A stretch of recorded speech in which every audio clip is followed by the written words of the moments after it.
안녕하십니까. 여러분의 재간둥이 사이다 박준입니다. 어제 윤석열 대통령 대국민 담화 충격의 내용들이 많았는데요. 자, 일각에서는 뭐 제대로 된 것도 없고 또 망상에 의한 또 얘기가 아닌가 또 많은 얘기들이 나오고 있습니다. 자, 앞으로 탄핵 뭐 내일 이제 될 것 같은데 또 어떻게 결정이 날지 기추가 주목이 됩니다. 자, 오늘도 그 얘기 많이 좀 나눠보겠습니다. 생방송 중에 궁금한 점 있으면 댓글 많이 부탁드리고요. 박준의 뉴스 인사이다 지금 바로 시작하겠습니다.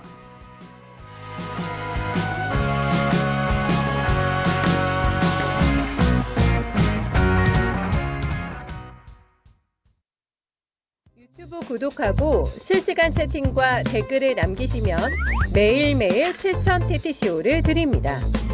참여 방법은 통통물 어플을 다운로드하고 회원가입과 로그인을 해주세요. 마이페이지에서 나의 회원 고유 번호를 복사해주세요. 유튜브 구독 후 실시간 채팅이나 댓글창에 고유 번호를 한 번만 입력하면 준비 끝! 지금 유튜브 채팅과 댓글 쓰기 참여하고 7,000TTCO 받아가세요.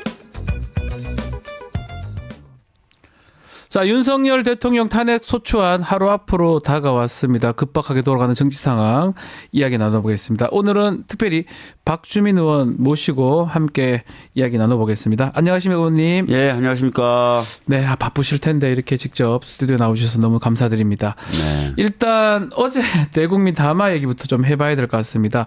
의원님 SNS를 봤는데요. 미쳤다 이렇게 표현을 하셨더라고요. 네. 어떻게 느끼고 어떻게 보셨습니까? 사실 그 담화문에서 본인이 이제 네. 그 위헌적인 그리고 위법적인 비상계엄을 할 수밖에 없는 이유를 쭉 열거했는데 대부분 보수 유튜버들이나 네. 말하는 망상에 가까운 이야기들이 많았고 그리고 또 본인이 며칠 전에 담화를 통해서 밝혔던 약속도 깡그리 무시하잖아요. 그거 신기합니다, 그것도. 네. 예. 그래서 미쳤다고 할 수밖에 없다라고 했고 네. 저는 국민의힘 의원들이 그 약속 다른 건 모르겠고요. 네.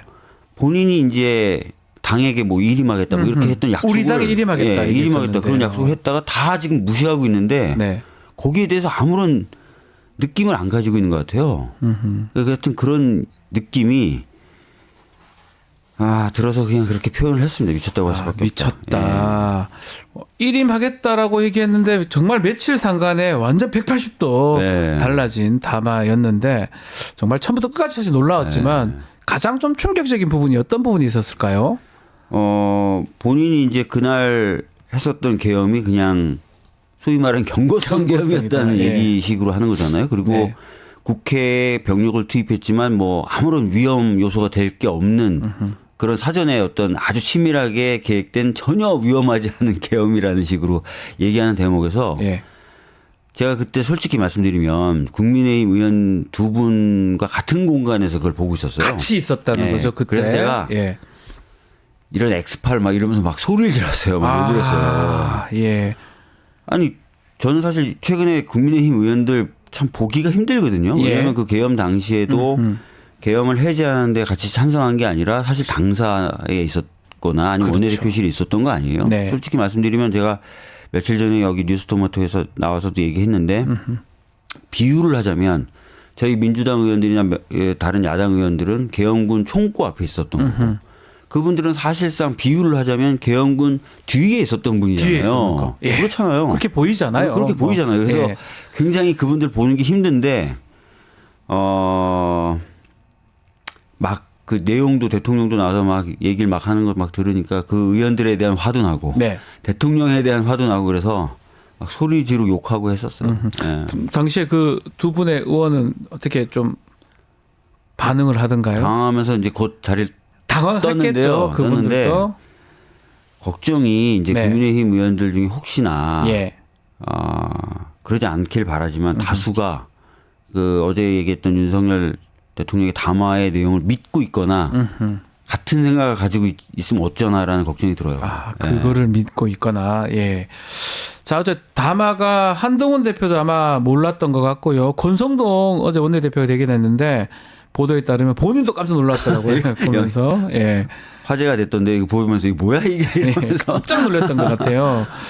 자, 어제자 담화의 의도는 뭐였을까요?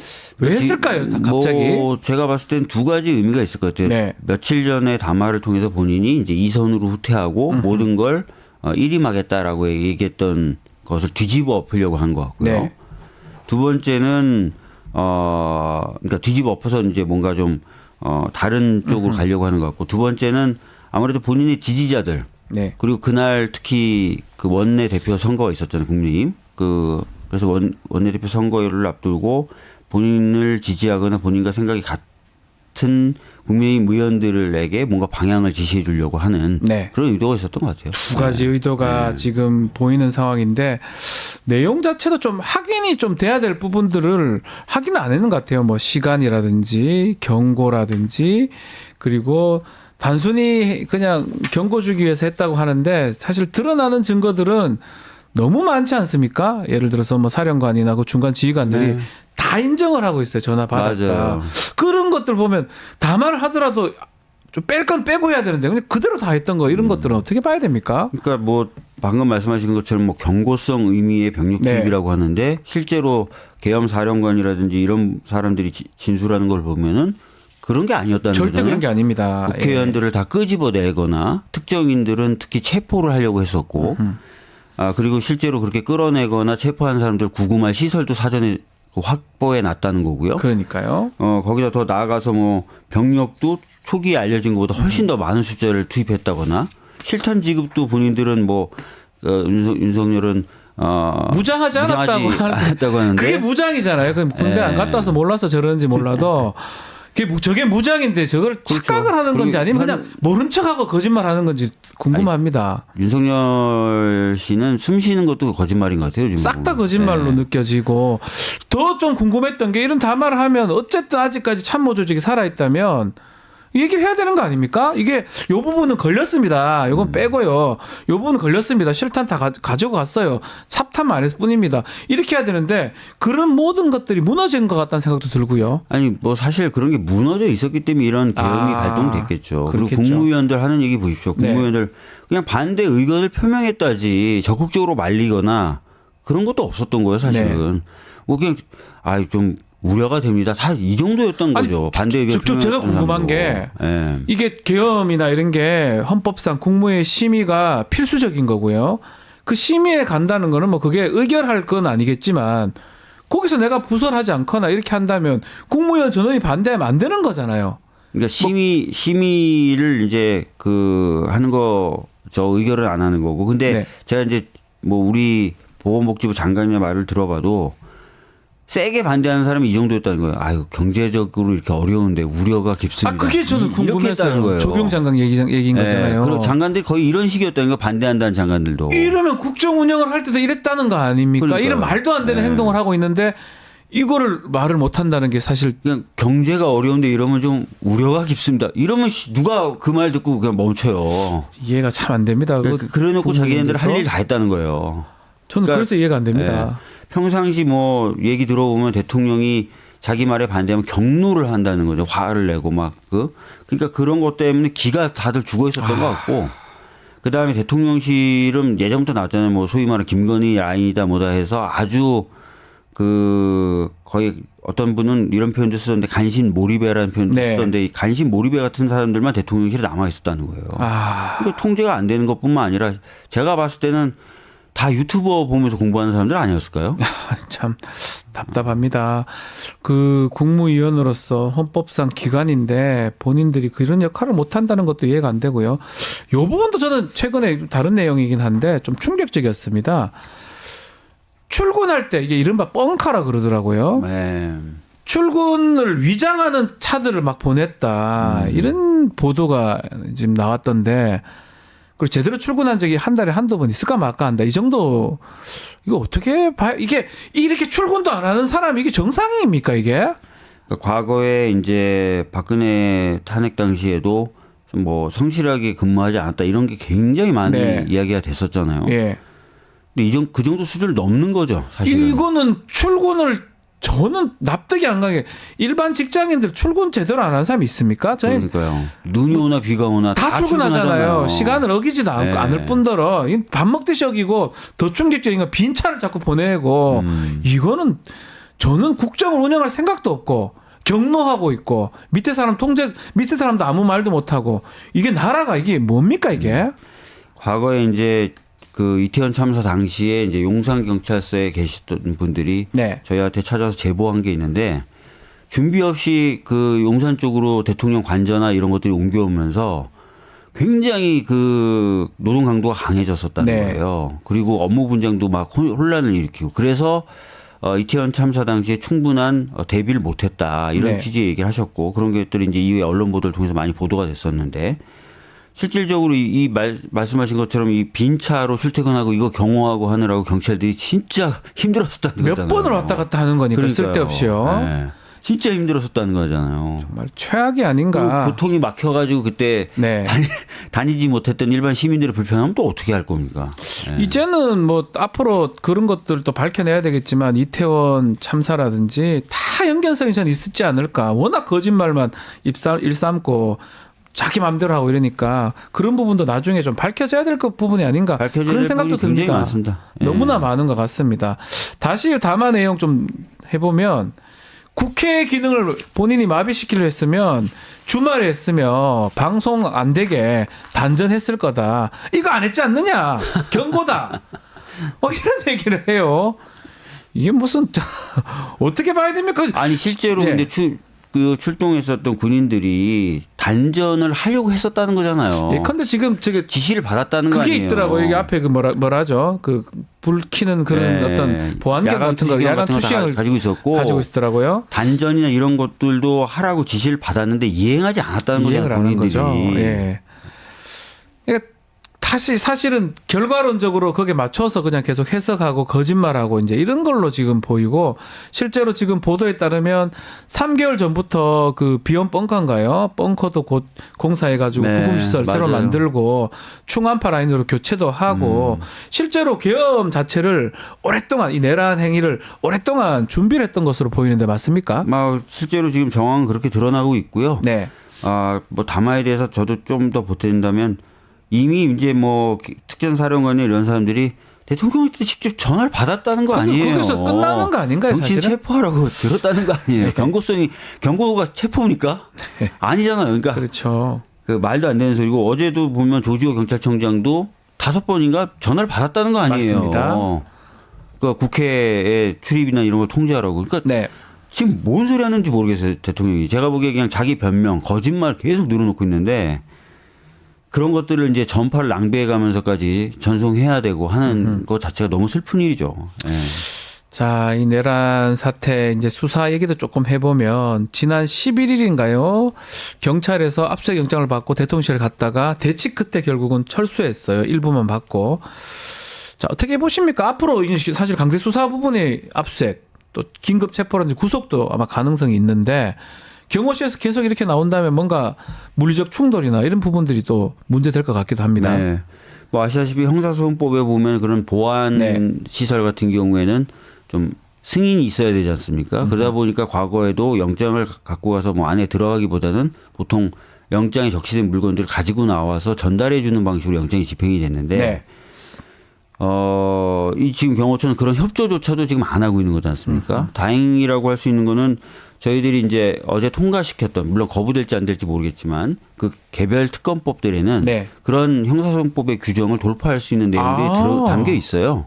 특검법에 예. 개정 바꿔놨군요. 형사소송법 211조를 돌파할 수 있는 법안을 넣어놨어요. 그래서 뭐 그런 것들이 통과돼서 효과를 발휘한다면 할 수 있는데 그 전에 사실은 지금 이런 정당한 압수수색이라든지 이런 영장 집행은 될 수 있어야죠. 네. 경호처가 판단 잘해야 됩니다 지금.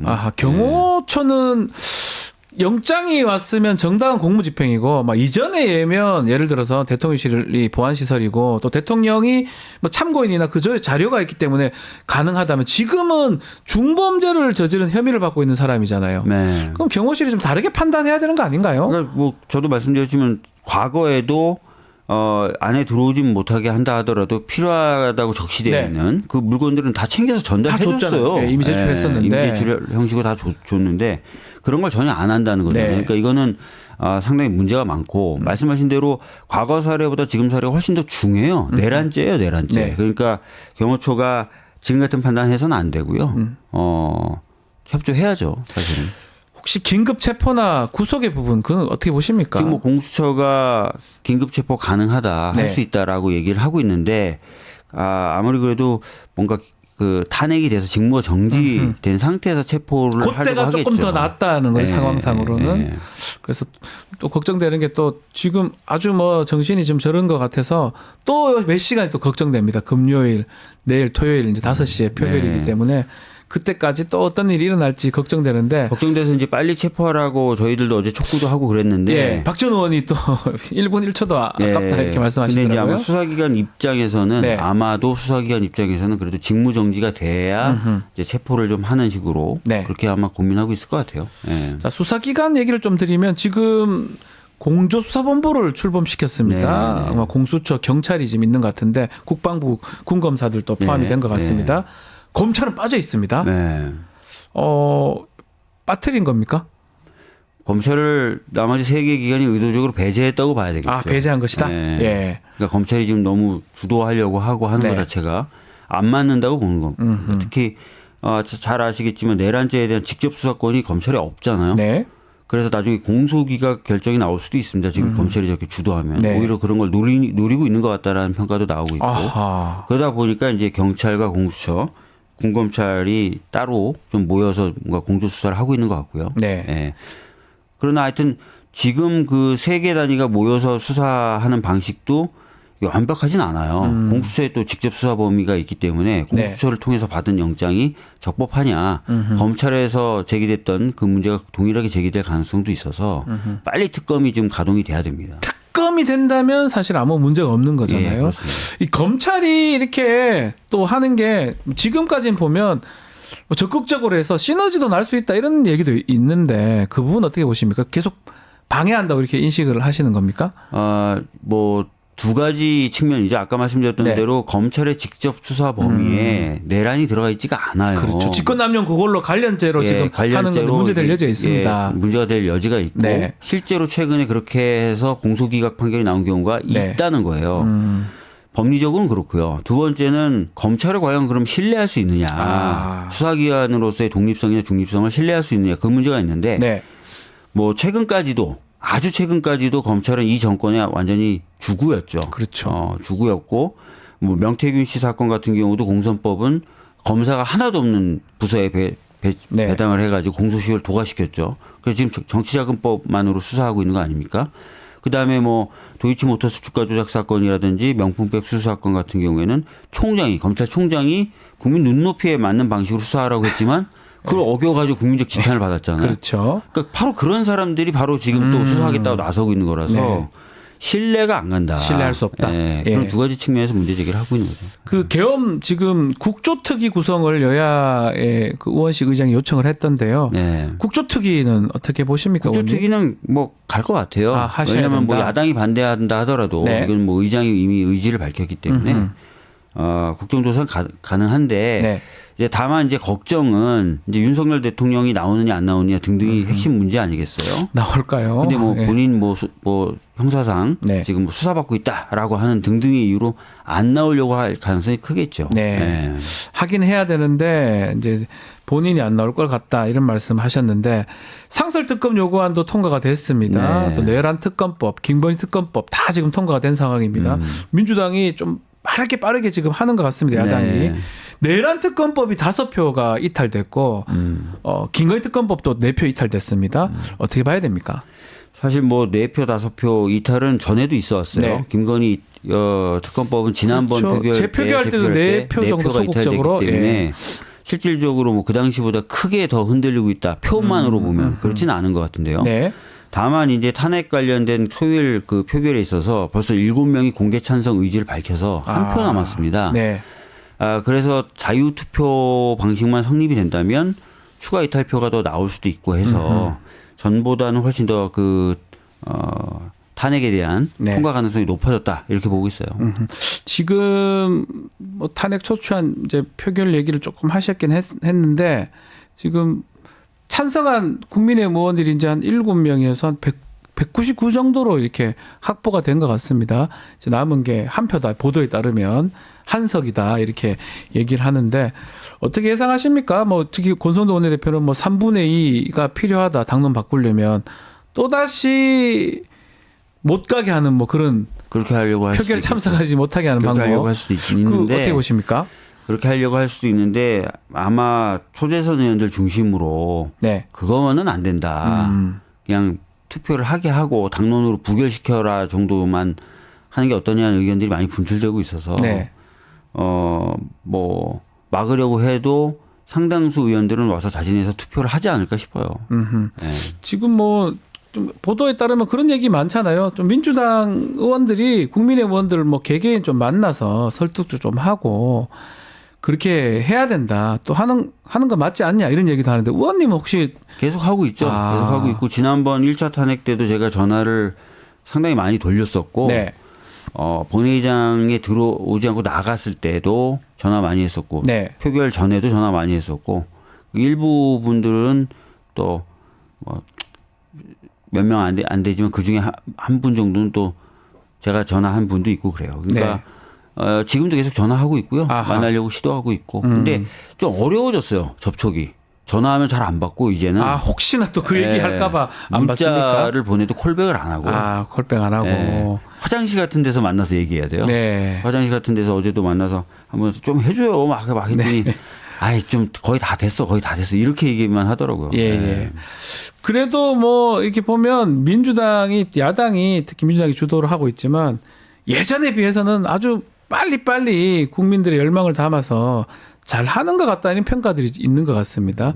그 부분 혹시 좀 얘기 듣고 있습니까? 뭐 다른 건 잘 몰라도 그날 비상계엄이 내려진 날. 그날은 뭐 감동이었습니다. 신속히 모여서 예. 계엄을 해제시킨 것에 대해서. 그거 이제 눈물이 나요, 사실은. 다 많은 국민들이 다 분들이 받겠지만. 감사하다는 얘기를 하고. 네. 심지어 국회가 뭐 하는 것인지 몰랐는데 역할이 진짜? 있더라. 역할이 있다. 그리고 어떤 우리 동료 의원들은 부부싸움을 덜 하게 했다. 그날 이후로. 아하. 야, 너도 뭐 필요한 구석이 있네? 이러면서 그런 얘기를 듣고 있습니다. 약간 이 정치적 효용성을 정말 몸소 느꼈던 거잖아요. 네. 우리 국회의원들이 정말 어떻게 보면 막 많이 욕 얻어먹는 직업 중에 하나인데 그날 보면서 감동 빌었던 기억이 나요. 많은 사람들이 제발 가셔야 된다. 담 넘어가시라. 그러니까 그런 것들이 아마 응원하는 분들도 꽤 많은 것 같습니다. 네, 그래서 뭐 그날 이후로 저도 뭐 응원한다, 고생했다 이런 얘기 많이 듣고 있고요. 네. 그렇습니다. 어떻게 지금 그 표결은 어떻게 예상하십니까? 아까 말씀드린 대로 지금 뭐 공개적으로 찬성 표결을 하겠다는 네. 의원들이 7명이라서 한 두세 표, 안정적으로 얘기하면 한 두세 표 정도 더 확보하면 되는 거 아니겠습니까? 많은 분들이 좀 더 있을 거다. 이렇게 얘기를 하시더라고요. 그래서 저도 좀 내심 기대는 하고 있습니다. 예. 자, 댓글에 추경호 원내대표, 전 원내대표 어떻습니까? 질문들이 많아요. 저희들이 고발했고요. 예. 그러니까 지금 이상한 정황들이 좀 나오지 않습니까? 그날 좀 이제 많이 이상합니다. 시간적 간격도 그렇고 전화도 그렇고. 그날 보면은 대통령하고 네. 통화한 흔적도 나오고 네. 그다음에 우원식 의장한테는 오히려 표결을 늦춰달라고 전화로 요청했다는 얘기도 나와서 뭔가 내용을 충분히 사전에 알고 표결을 오히려 방해하려고 했던 것 아닌가라는 의심을 받고 있죠. 저희들도 그런 의심을 네. 가지고 있고 그래서 고발했습니다. 저희가. 왔다 갔다 하고 있습니까? 국회 내에서? 아니 안 보여요. 잘 안 보여요? 네, 안 보여요. 신동호 의원도 지금 문제가 된다고 하던데 혹시 그 부분은 제가 잘 모르겠는데. 거기도 무슨 뭐 전화를 한 거 아니냐 뭐 이런 얘기들을 그 시간적 간격에 따라서 문제가 될 것 같고 뭐 고발을 했다면 이제 수사가 막 진행되지 않을까 생각이 듭니다. 윤석열 탄핵을 선택했는 것 같아요. 담화를 보면 하야는 안 하겠다. 그렇죠. 하야는 안 하겠다. 나는 그냥 헌법재판소 법적 판단 받아본다 이런 것 같은데 뭔가 믿는 구석이 있는 겁니까? 어떻게 봐야 됩니까? 그러니까 아시다시피 6표가 필요한데 현재 재판관 중에 그러면은 이제 새로 저희들이 임명을 할 거거든요. 네. 이제 인청특위가 다 구성이 돼서 이제 가동을 할 건데 어찌 됐든 한 3명, 9명 기준으로 했을 때 3명 또는 4명만 탄핵에 반대를 해도 탄핵이 안 되잖아요. 그렇죠. 근데 실제 재판관 중에 대통령의 이 담화문의 일부라도 동조하는 사람이 있다면 예. 뭐 그 사람 탄핵에 반대하겠죠. 예. 그러니까 그런 것에 뭔가 승부수를 걸고 싶은가 봐요. 아하. 예. 그런 거를 믿고 있다. 예. 그렇지만 지난 박근혜 전 대통령 탄핵 때도 그렇고 아주 보수적인 어떤 재판관이라 하더라도 다 탄핵을 결정했던 걸로 보이거든요. 맞습니다. 예. 글쎄요, 이거를 다르게 또 판단할 수도 있나요? 모르겠어요. 예. 근데 최근에 뭐 국가인권위원장으로 임명된 안창호 이런 분들은 말하는 거 들어보면 딱 똑같잖아요. 예. 근데 그런 분들이 안에 있을 수도 있는 거죠. 예. 알 수가 없는 거죠. 알 수가 예. 없는 것이다. 내란죄 부분 어떻게 보십니까? 뭐 통치행위 뭐 이런 얘기들 좀 국회 내에서 윤석열 의원도 하던 것 같은데 내란죄가 아니라고 아직 계속 얘기하는 사람들도 많은 것 같습니다. 근데 아까도 말씀드렸던 것처럼 뭐 정치인을 체포하라, 네. 국회의원을 끌어내라 이런 지시가 있었고 실제로 그런 지시를 받고 움직이려다 현장에서 포기했다 뭐 이런 거지 않습니까? 그래서 내란죄가 성립 안 할 수가 없어요. 저는 예. 뭐 좀 죄송하지만 100% 성립한다고 보거든요. 한 20%는 한 250% 정도. 그래서 제가 계속 추경호 얘기도 하는 이유가 뭐냐면 이상민도 지금 뭐 좀 사라져 있는 것 같고 아주 핵심인 사람들 내란죄는 이제 우두머리가 있고 또 작당 모의하고 주요 종사자가 있고 단순 가담자가 있는데 그 두 번째에 해당할 가능성이 매우 높은 사람들을 그런 것 같아요. 빨리 체포해서 좀 또 다른 얘기 자꾸 내란죄를 법적 판단을 받아봐야 된다. 아니다. 애매하다. 이런 식으로 얘기하는 그런 분위기를 좀 바꿔야 될 것 같다는 생각이 들어서 제가 그 말씀을 드리는 네. 거거든요. 지금 뭐 그렇게 어마무시한 일이 일어나는데 현재 지금 신병이 확보된 거는 지금 김용현밖에 없어요. 그리고 네. 지금 이제 경찰청장하고 서울청장은 오늘 영장 오늘 심사를 영장 치는 합니다. 거고요. 그래서 지금 사안에 비해서는 말씀하신 대로 신병 확보가 좀 더딘 거예요. 그렇죠. 그래서 수사기관들이 제대로 수사하는 건지 애매하다는 거죠. 예. 자, 마지막으로 대통령의 구속 언제쯤 되는 겁니까? 그러니까 아까도 말씀드렸던 것처럼 뭐 속히 신병이 확보되는 것이 어떤 나라가 안정화되는데 매우 필요한데 아마 수사기관들은 그래도 탄핵에 의한 직무정지가 돼야 되지 않을까라고 고민하고 있을 것 같아서 실질적인 수사기관에 의한 신병 확보는 토요일 이후가 되지 않을까. 그때는 직무정지가 되면 그때는 좀 경호실 물리적 충돌 없이 직무 정지돼 있고요. 그다음에 이제 국회에 의해서 탄핵 결정되는 헌법적 의미가 있으니까 경호처들은 물리적인 충돌을 안 할 것 같고요. 수사기관들은 아마 경쟁적으로 그때는 신병을 확보하려고 잡아오려고 할 것이다.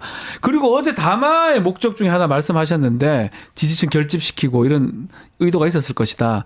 혹시나 이 탄핵 과정에서 표결 과정에서 그런 이른바 태극기 지금 분들 뭐 나올 수 있지 않을까요? 단체들의 집회 신고가 국회 주변, 뭐 광화문, 뭐 용산 쪽에 되고 있다는 거잖아요. 특히 국회 주변에도 이미 되고 있고 그래서 실질적으로 좀 이 자리를 좀 통해서 부탁을 좀 드리고 싶은데 탄핵을 찬성하시는 분들이 좀 더 많이 좀 조심해 주셨으면 좋겠다. 혹시나 충돌이 일어나는 거를. 물리적 충돌이나 이런 부분을 있으면 안 되니까 그런 부분은 좀 오히려 조심해 주시면 혹시나 좋겠다. 시비 걸고 이러면 좀 그러니까 말려들지 마시라. 그렇죠. 그러니까 민주노총도 지금 행진 방향을 이제 용산 쪽으로 바꿨다는데 그 과정에서 또 어떻게 보면 충돌이 있을 수도 있어요. 그러니까 가능하죠. 그런 부분은 좀 조심해 주십사 부탁을 좀 드리겠습니다. 알겠습니다. 자, 오늘 말씀은 여기까지 듣겠습니다. 박주민 의원과 함께했습니다. 오늘 말씀 감사합니다. 예, 감사합니다.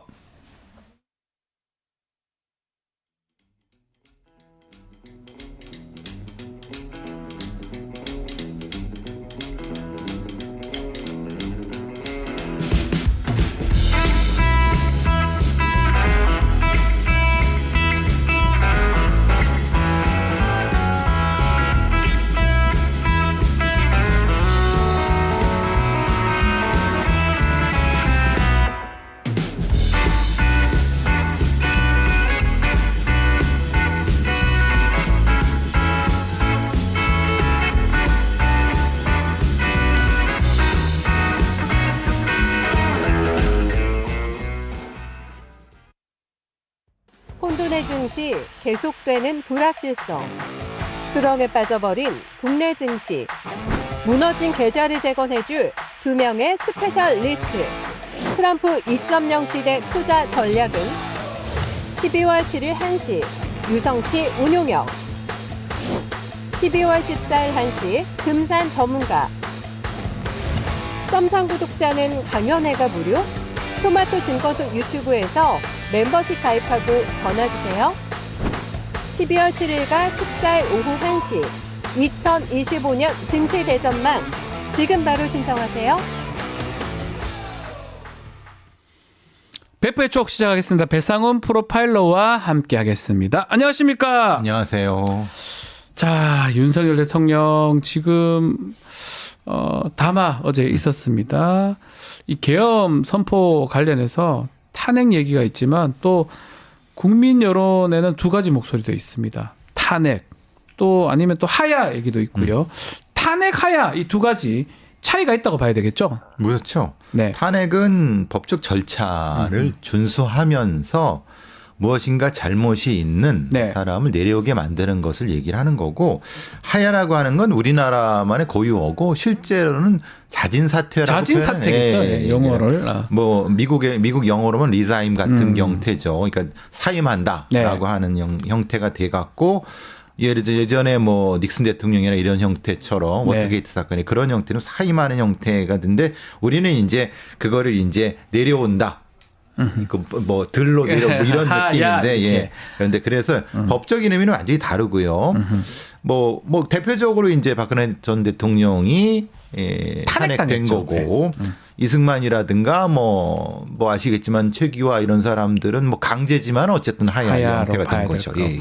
탄핵이냐 하야냐 따라서 앞으로 사회에 미치는 영향도 좀 달라질 것 같은데요. 어떻게 봐야 됩니까? 하야는 자진 사퇴니까 개인의 어떤 선택보다는 세력의 선택이라서 어느 정도까지 자발적인 형태이기 때문에 자신의 어떤 걸 인정한다 뭐 이런 느낌으로 국민들의 불안감이 줄어들 수 있는 요소는 분명히 있습니다. 네. 그런데 지금 윤석열 대통령의 하는 거는 내가 다 다퉈보겠다. 나는 잘못한 게 없다.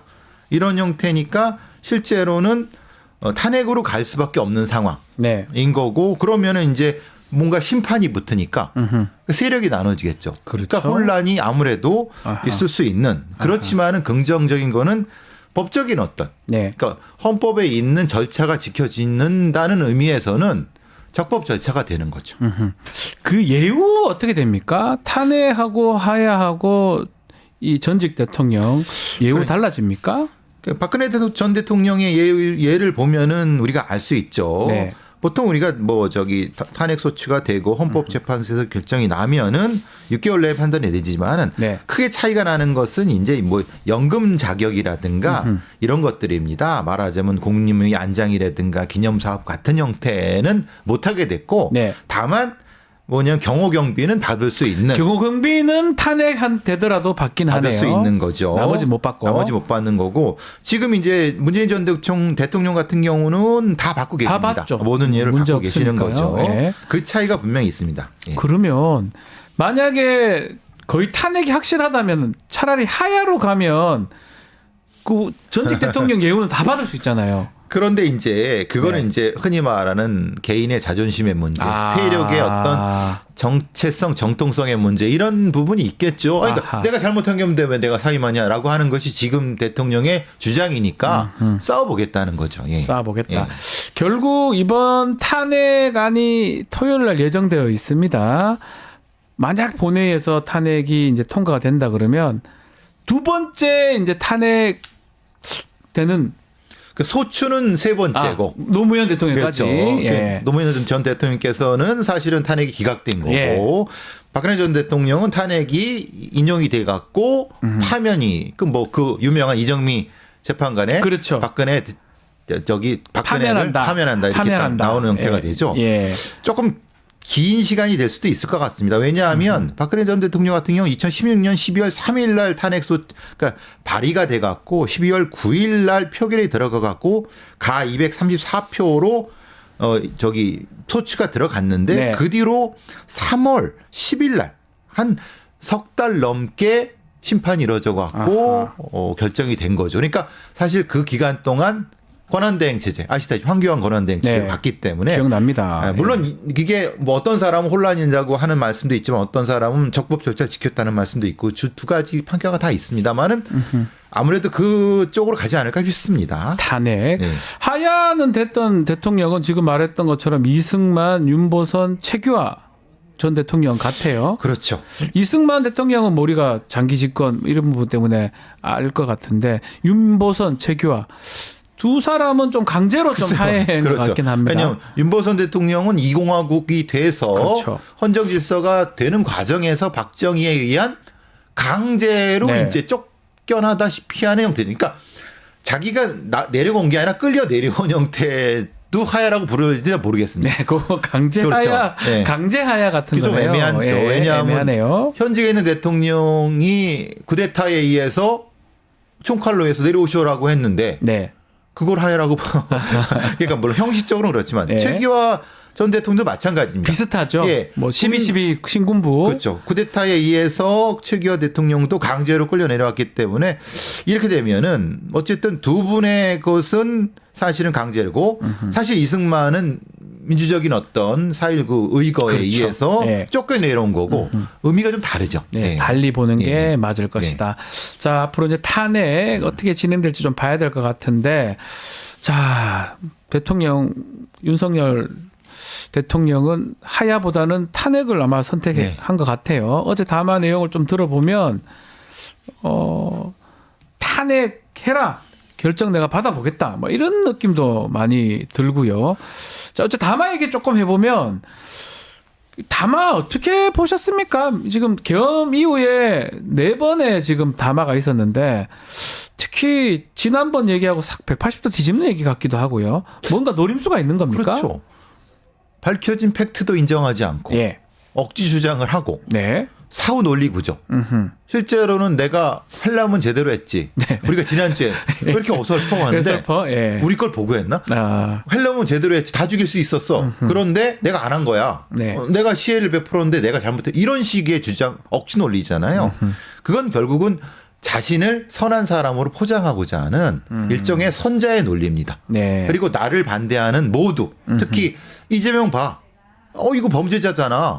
범죄자에 대응한 내가 왜 나쁜 사람이야? 내가 선한 사람이지라고 하는 세력 결집을 노리는 심리적인 작동. 네. 그래서 이제 말하자면 잘 보시면 아시겠지만 편집은 된 것 같습니다. 녹화된 것 같아. 한 3개 정도가. 녹화. 예. 그리고 실제로 이제 이전에 담화는 굉장히 짧았는데 네. 이건 29분이나 됐어요. 길었죠. 예. 긴데 이 긴 기간 동안 아시다시피 이분의 행동 특성은 아시다시피 고개를 잠시도 못 해시거든요. 그렇죠. 스타일이. 근데 잠깐씩 끄는 걸 보면은 이게 고정돼 있어요. 네. 그러니까 이제 말하자면은 아마도 편집을 한 것 같고 그만큼 어떤 뭔가 논리적으로 논리된 준비된 거를 좀 내 보내려고 했던 본인의 합리화하려는 부분이 있죠. 근데 국민들께서는 그게 신뢰가 가나요? 말도 안 되는 내용들을 억지를 부린다는 게 참. 네. 그래서 이제 말하자면 망상이 있을 것이 아니냐. 아하. 왜냐하면 아니 헌법기관에 의한 선거 부정을 국가기관이 사실은 아니라고 했는데 본인만 믿고 계신다는 게 말이 됩니까? 네. 그러니까 그래서 이제 나오는 얘기가 혹시 망상으로 가스라이팅의 망상이 있는 네. 것이 아니냐. 아하. 왜냐하면 그거 유튜브만 보시고 그쪽에 논리가 경도된 거 아니냐. 그러니까 여러 어떤 다양한 여론을 들어야 되는 자리인데 한쪽 얘기만 들으니까 한쪽으로 가스라이팅인 거 아니냐 그런 얘기가 좀 듣는 거죠. 지금 그 부분이거든요. 망상, 가스라이팅 얘기를 하고 있는데 지금 대통령 자리면 정보를 다 취합할 수 있는 자리고 많이 들을 거 아닙니까? 뭔가 본인이 거짓말하고 있는 사실도 모를 수도 있을 것 같다는 생각 들었어요. 왜냐하면 그 정보를 주는 문고리 권력이 있다고 하면 네. 우리가 박근혜 전 대통령 때 십상시란 얘기 나오고 아. 문고리 권력에서 그 사람들 주는 보고서만 보잖아요. 예. 다른 언론은 안 보고.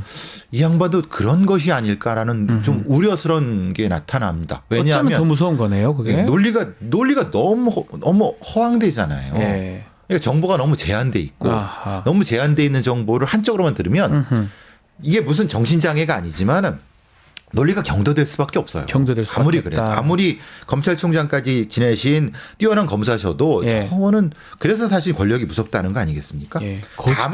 다만 그 화면 장면에서 입꼬리가 오른쪽으로 올라가는 것은 거짓 반응은 맞습니다. 아 그래요? 그러니까 예. 사실 이게 완전히 거짓 상태가 아니라 그 상태가 조금씩 올라갈 때쯤은 아마 그 거짓 반응이 나타나는 건 확실한 것 같습니다. 거짓말인 거 알면서도 하는 것도 있다는 거네요. 예, 그렇죠. 예. 그렇지 않은 것도 있는데. 아는 것도 그래서 있고. 이제 사실은 우리가 미드 같은 라이투미 같은 걸 보면은 예. 얼굴 표정 분석을 하거든요. 아, 프로파일러들은. 예. 그러니까 특히 특정한 얼굴의 변화를 요건 거짓 반응일 가능성이 높다. 이렇게 평가를 하죠.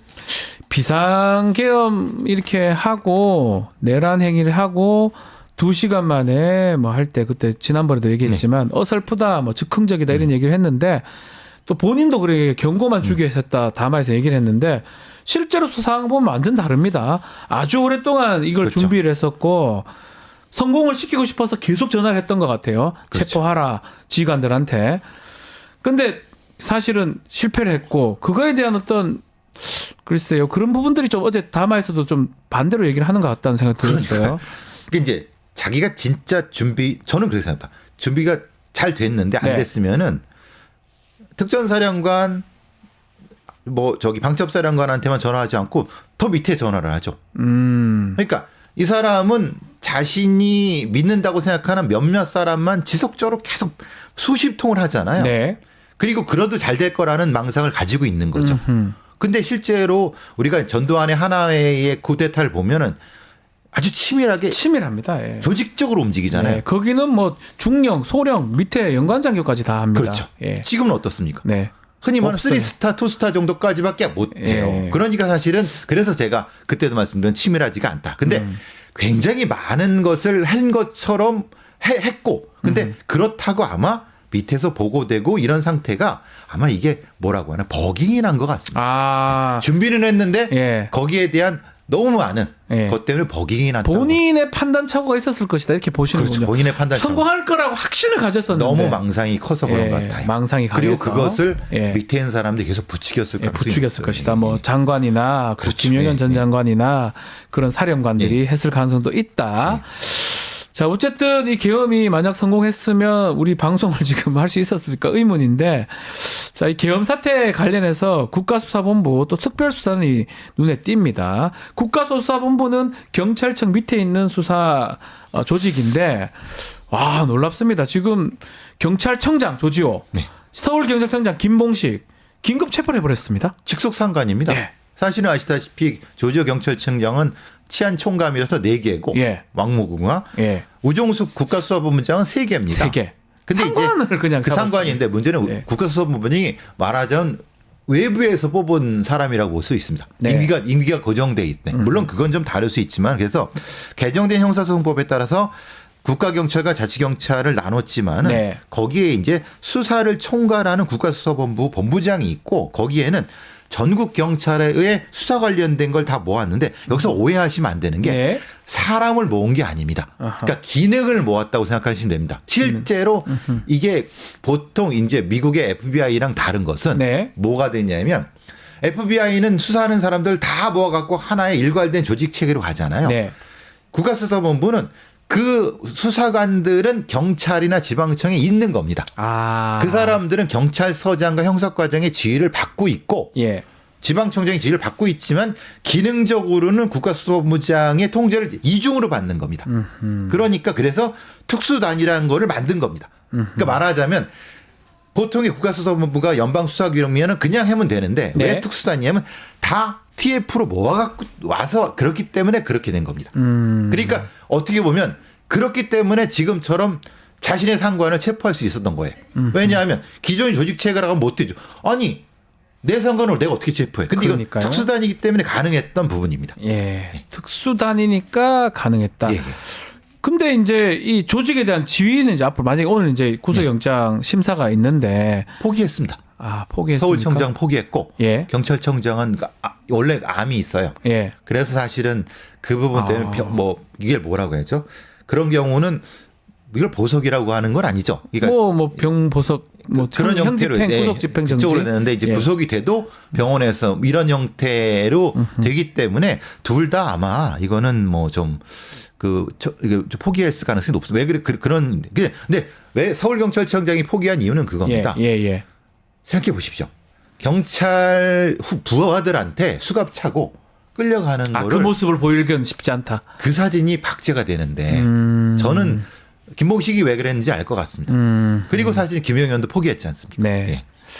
자, 근데 이 이제 국가수사본부에서 지금 아주 주도적으로 지금 이 내란죄 수사를 하고 있는데 일각에서는 수사 능력에 대한 의심 부분도 있어요. 잘할 수 있을까? 해보지 않았잖아요. 검찰보다 못하는 거 아니냐 이런 얘기도 있어요.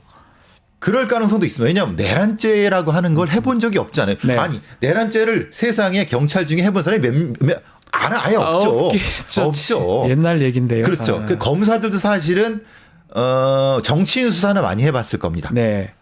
근데 이건 내란죄는 다른 거예요. 네. 그렇죠. 말하자면 간첩 수사는 해봤을 겁니다. 네. 경찰도 많이 해봤죠. 그런데 내란죄는 다른 거예요. 그러니까 그래서 사실은 좀 걱정은 됩니다만은 원칙을 갖고 하면 되죠. 왜냐하면 누구는 뭐 처음부터 했습니까? 그러니까 사실 근데 좀 전에 이제 박주민 의원께서 말씀하신 게 네. 문제는 이제 검찰을 신뢰하지 않는 이유도 그겁니다. 법적인 문제도 있을 수 있지만 검찰이 약간 장난을 칠 수도 있다라는 것도 많은 분들이 걱정하시잖아요. 그런 측면에서 보면 신뢰성을 잃었어요. 검찰이 장난칠 수 있다 그렇죠. 이런 예, 부분. 예. 그런 측면에서 그나마 경찰 예. 특히 지금 이 국수본 예. 그 정도는 잘할 것 같아요. 그 장난치거나 이러지는 않을 것 같다는 생각도 왜냐하면 들기도 장난 안 하고요. 치고 의혹이 많습니다. 제가 들은 것도 의혹도 네. 많고 네. 원칙대로 하겠다라는 것도 부분이 있기 때문에 좀 열심히 하려고 하고 그러니까 조금만 믿어주시면 어떨까 싶습니다. 왜냐하면 지금의 그 경찰청장 라인과는 조금 다른 라인일 수 있고 네. 또 이 부분은 아무래도 실무 라인은 정치적인 색깔이 좀 덜한 사람들이기 때문에 네. 좀 믿어주셔도 되지 않을까 싶습니다. 앞으로 이제 중대범죄수사청 지금 정치권에서 구상하고 있잖아요. 네. 국가수사본부하고 또 어떤 차이가 있을까요? 어떤 차별화를 또 가져올 수 있을까요? 아까 제가 말씀드린 것처럼 예. 국가수사본부는 이중 지휘 구조인데 중대범죄수사는 독립수사. 아예 독립된 예. 부분. 그래서 네. 지금의 경찰을 그 교통이나 아니면은 일반 지역 경찰 떼고 네. 형사 수사 쪽을 해서 일관된 하나의 청단지로 바꾸는 거. 그러니까 미국의 FBI 같은 느낌으로 이렇게 그리고 공소청, 수사청 이런 식으로 지금의 야권은 구성하고 있는 것 같습니다. 네, 알겠습니다. 자, 오늘 배포의 촉은 여기서 마무리하겠습니다. 배상훈 프로파일러님 감사합니다. 감사합니다.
급박하게 돌아가는 한반도 정치 안보 상황 매주 금요일 이분과 함께 짚어봅니다. 김종대 전 의원 최강 디펜스 코너 시작해 보겠습니다. 안녕하십니까? 네, 안녕하세요. 자, 대국민 담화 어제 발표 네. 보셨을 건데요. 계엄 선포의 정당성을 계속 한 30여 분 말씀을 했어요. 윤석열. 담화를 왜 했을까요? 아니 그 전날 오후부터 이미 정치부나 저기 네. 그 기자들 사이에서 대통령이 내일 담화 발표하는데 노골적으로 태극기 부대를 그 광장으로 불러들이는 내용이 될 것이다. 예. 이래가지고 어느 정도 저는 예측을 하고 있었거든요. 그런데 생각보다 훨씬 세더만. 더 세다. 생각보다도. 예. 그래서 아마도 이 담화의 효과로 그 실제로 태극기 부대나 탄핵 반대 세력들이 좀 결집할 것 같습니다. 네. 뭐 그래봤자 대세에는 지장 없지만 지금 민주당 의원들의 탄핵 반대 문자 폭탄이 어제 보니까 어마어마하더라고. 아, 민주당 의원한테 그분들이 보내고 있다고요? 그렇죠. 그러니까 국민의힘 의원들은 탄핵 촉구 문자 폭탄. 예. 민주당 의원들에겐 탄핵 반대 문자 폭탄. 아하. 이렇게 세대결로 가는 건데 이거는 국가 지도자가 정말 해서는 안 되는 일이죠. 이렇게 국민을 선동하고 갈라치기를 하면은 이자가 이 윤석열 이자가 기어이 국민들 피를 보려는 심산이구나. 아하. 결국 시민들끼리 충돌하는 양상을 만들고 싶은 거고 이렇게 광장에서 시민과 시민이 충돌하고 네. 헌법재판소에서는 탄핵 논리와 그것에 저기 반대하는 논리가 충돌하고 네. 온 나라를 다툼의 여지가 있는 걸로 만들자는 수작입니다. 네. 이렇게 해가지고 기어이 이자가 한 사람 몇 사람 피를 보고야 말겠다는 심산 아니냐. 결국 지금 그 정도 무슨 판단을 할 수 있는 능력을 상실한 것도 아닌가 이런 얘기도 있습니다. 장애가 있는 거 아니냐. 예, 그런데 아무리 이제 이념적 극단성과 폭력성, 예. 거기에다가 이제 그 과잉 확신, 거기에다가 이제 부끄러움에 대한 불감증, 이런 어떤 과잉 몰입에다가 확증 편향 같은 이런 것들을 해서 우리가 보기엔 비정상인으로 보이는데 네. 차라리 거기에 공명하는 세력을 한 줌이라도 마서 싸우는 모습으로 가서 국가를 온통 혼란에 빠뜨릴 수 있는 이런 방법이 뭐냐 이게. 그게 어제 담화야. 담화였다. 예, 그래가지고 이제는 적대하는 이 사고 방식이나 세력이 서로가 서로를 인간으로 보지 않아요. 괴물로 보는 거예요. 그렇죠. 예, 예. 이런 나라가 본인한테 좋은 거지. 일종의 이게 이제 홉스가 얘기한 리바이어던이라는 그 모델인데. 네, 만인의 투쟁 그 홉스. 만인과 만인의 투쟁에다가 인간의 원초적 모습은 괴물. 폭력적이며 예. 증오에 가득 차 있다. 그래서 절대군주가 필요하다. 이게 이제 홉스의 리바이어던이라는 사상. 리바이어던은 괴물의 이름이거든요. 그렇죠. 예. 예. 인간 한 명 한 명은 인간이지만 모아놓으면 괴물이 된다. 이런 사상입니다. 네. 그러니까 지금 윤석열이 노리는 거는 이 나라를 괴물 덩어리로 만들고 누구 피를 봐야 되는 상황이에요. 야. 이런 어떤 그 광기와 집착, 예. 그 망상의 수준이 이제 왜 어떤 그 본인에 대한 방어 내지는 생존 전략과 결합돼 가지고 거의 광기의 수준으로 가고 있다. 이게 지금 어제 담화입니다. 광기다고 말씀하셨는데 거짓말도 서슴지 않습니다. 그거 오늘 아주 내가 딴 얘기를 엄청 합니다. 예. 내가 오늘 한겨레 칼럼에 다 썼지. 예. 어떻게? 아니 예. 그러니까 우선 팩트에 대해서는 할 얘기가 많지만 미친 자가 얘기하는 걸 왜 팩트 체크해야 되냐. 그래서 대다수는 저기 야당이 집권하면 중국산 태양광이 우리나라 살림 다 파괴한다. 마약 천국 된다. 조폭 천국 된다. 이런 건 그냥 미친 소리니까 네. 다 제끼더라 하더라도 일단 반드시 팩트 체크가 돼야 되는 건 계엄에 관한 그렇죠. 사항이에요. 계엄 부분이요. 이 예. 부분인데 300명 비무장 병력 보냈다. 이게 무슨 국회를 질서를 도와주려고 간 거지. 네. 무슨 국회 기능 마비냐. 근데 300명이 아니라 추가 병력이 있었는데 그렇죠. 시민들이 저지했고 예. 일부 병력은 공중에서 되돌아갔다. 이거 언론에 안 난 거예요. 이거 네. 공중에서 되돌아간 병력. 예. 그리고 그게 이제 그 구공수 병력하고 삼공수 병력으로 보여지는데 네. 공중에 헬기가 되돌아갔어요. 왔다가 갔다는 거죠. 착륙 못하고. 조금 늦었어요. 1시가 지나서 예. 1시쯤에 공중에 떠 있었거든. 아하. 그러니까 되돌아갔고 이것도 윤석열 지시가 아니라 군 자체 판단이에요. 네, 그다음에 저 비무장이라 그랬는데 실제로 무장이 돼 있던 걸 개인에게 지급하지 않았을 뿐이지 네. 실탄 500발이 장갑차 지휘 차량에 있었고 아하. 예, 테이저건, 공포탄 등이 무장 이거는 이제 사실은 비무장 아니냐 그러지만 엄격한 무장입니다. 네. 예, 이게 돼 있었고 그다음에 일부러 간부들만 선발해 보냈다. 병사들은 안 보냈다. 전문성 있는 간부들만. 그런데 특전사는 예. 전투병에 병사가 없어. 없어요 원래. 원래가 뭐야? 이걸 뭘 지가 지시해? 예. 예, 이런 뜻이 그 내용들 보면은 병력 투입은 질서 유지용이고 국회 의사 진행은 방해한 게 없다 해서 요게 이제 헌법재판소에 가서 탄핵 심판 때 네. 내란의 고의성과 목적성이 없었다는 근거로 활용될 셀프 변론이에요. 예. 예, 요 얘기를 지금 해서 국민의힘에게 계속 이렇게 방어하라고 사인을 보내죠. 요 부분은 정교합니다. 네. 절대 미친 게 아닙니다. 네. 정교한 것이다. 예. 예, 정교합니다. 예, 그런 부분에다가 저기 그 상공수 10상공수와 7공수가 4일날 투입하기로 돼 있었거든요. 아, 다음 날요. 그 이제 민주당사 MBC 이런데 그다음에 국회도 증언하고 네. 이런 부분들까지 압도적 병력 투입 계획이 있었다는 것도 말하지 않고 그러니까 300명 비무장 이건 거짓말이 되는 거예요. 네. 사실이 아닌 거야. 사실 이미 아닌 대기 얘기가 중인 있다. 다른 병력이 있어요. 예. 예, 이것도 거짓말이라고 봐야 되겠고 이렇게 해서 내란의 고의성과 목적성이 없었다는 쪽에 사실관계를 꿰맞추는 거죠. 그런데 그 사이에 증거가 너무 많이 나온 거예요. 그러니까 그 왜 확인 안 했을까요? 지금 다 풀었잖아요. 사람들이 다 중간에. 그렇지가 않아요. 확인하고 해야 되는 거 아닙니까? 그렇지가 않아요. 아. 자, 우선 그 특전사령관하고 수병사령관 때 계엄 당시에 윤석열이 전화를 했잖아요. 직접 전화했잖아요. 이건 치명적 실수였습니다. 그러니까요. 원래는 이렇게 안 하기로 돼 있었어요. 이건 국방장관이 알아서 하는 거지. 자기가 이 병력을 점검하고 뭐 투입하고 이러는 부분에 대해서 윤 대통령의 흔적이 남아 있으면 절대로 안 됐는데. 그렇게니까. 근데 왜 전화를 했느냐? 예. 늦어지니까. 너무 안 되니까. 11시까지 국회 점령하라고 분명히 지시가 내려갔거든요. 예. 그런데 11시에 아직도 출동을 안 한 거야. 아, 출동도 안 했고. 예. 이게 어제 나온 거는 공역 관리, 그 부승찬 의원이 밝힌 건데 공역 관리에 수방사하고 협조가 안 된 부분하고 네.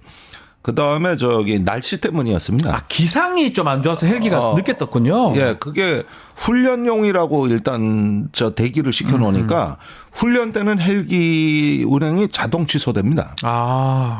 실전이면 악천후라도 뚫고 가겠지. 가겠죠. 예. 그런데 저녁 7시에 특전 항공대에다가 훈련용이라고 통보를 해 놓은 거예요. 그리고 8시에 두 번째 출동 대기지 시간 내려올 때도 훈련용이었어요. 아, 그러니까 기상 보고 안 가도 되겠다 이렇게 생각한 거네요. 취소될 걸로 생각한 거예요. 그래가지고 항공단은 아무것도 모르거든 내용을. 네.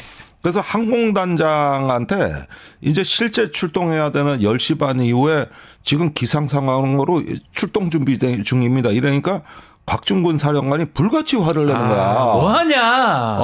막 그냥 쌍욕이 나오고 예. 난리가 났었어, 난리가. 예. 요런 건 제가 녹취 파일로 다 갖고 있어요. 아하, 예. 그랬는데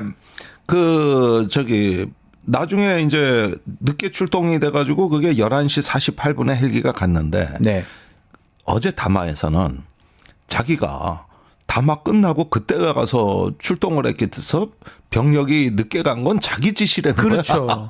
그게 아니라 거짓말이잖아요. 저기 운행 그 준비 태세 실패해서 그런 거지 이건 윤석열이 지시가 아니요. 그러니까요. 그러니까 요거는 제가 헌법재판소에 이런 녹취록도 제출하면은 금방 뒤집히거든요. 예.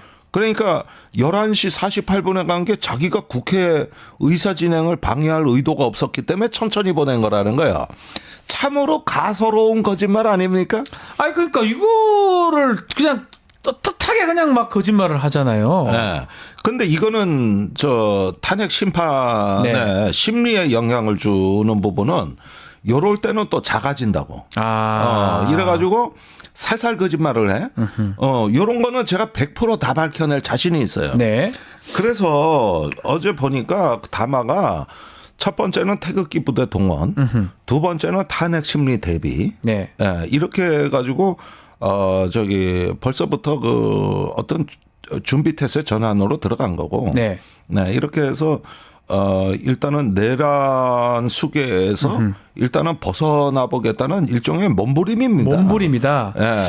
이 계엄에 좀 연루된 사람들한테 뭔가 메시지를 던지는 그 효과도 있는 거 아닙니까? 이렇게 난 나갈 거니까 너희들도 입맛 좀 맞춰라. 그거 굉장히 의미 있는 질문이신데 예. 이걸 보라고요. 이게 서울에 보면 영화를 보면 말이에요. 네. 행주대교 장면이 나와요. 네, 맞습니다. 근데 거길 관할하는 게 34단이에요. 34단장이 네.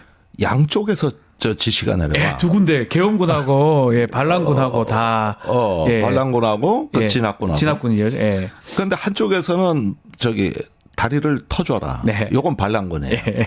그때 저기 인천 남동구에서 저 오공수가 출동하고 있었어요. 공수였던, 예. 구공수였나 예. 오공수였나. 그래가지고 행주대교를 건너야 서울로 들어온다고. 네. 근데 터주라는 거고 진압하는 쪽에서는 막아라요. 네.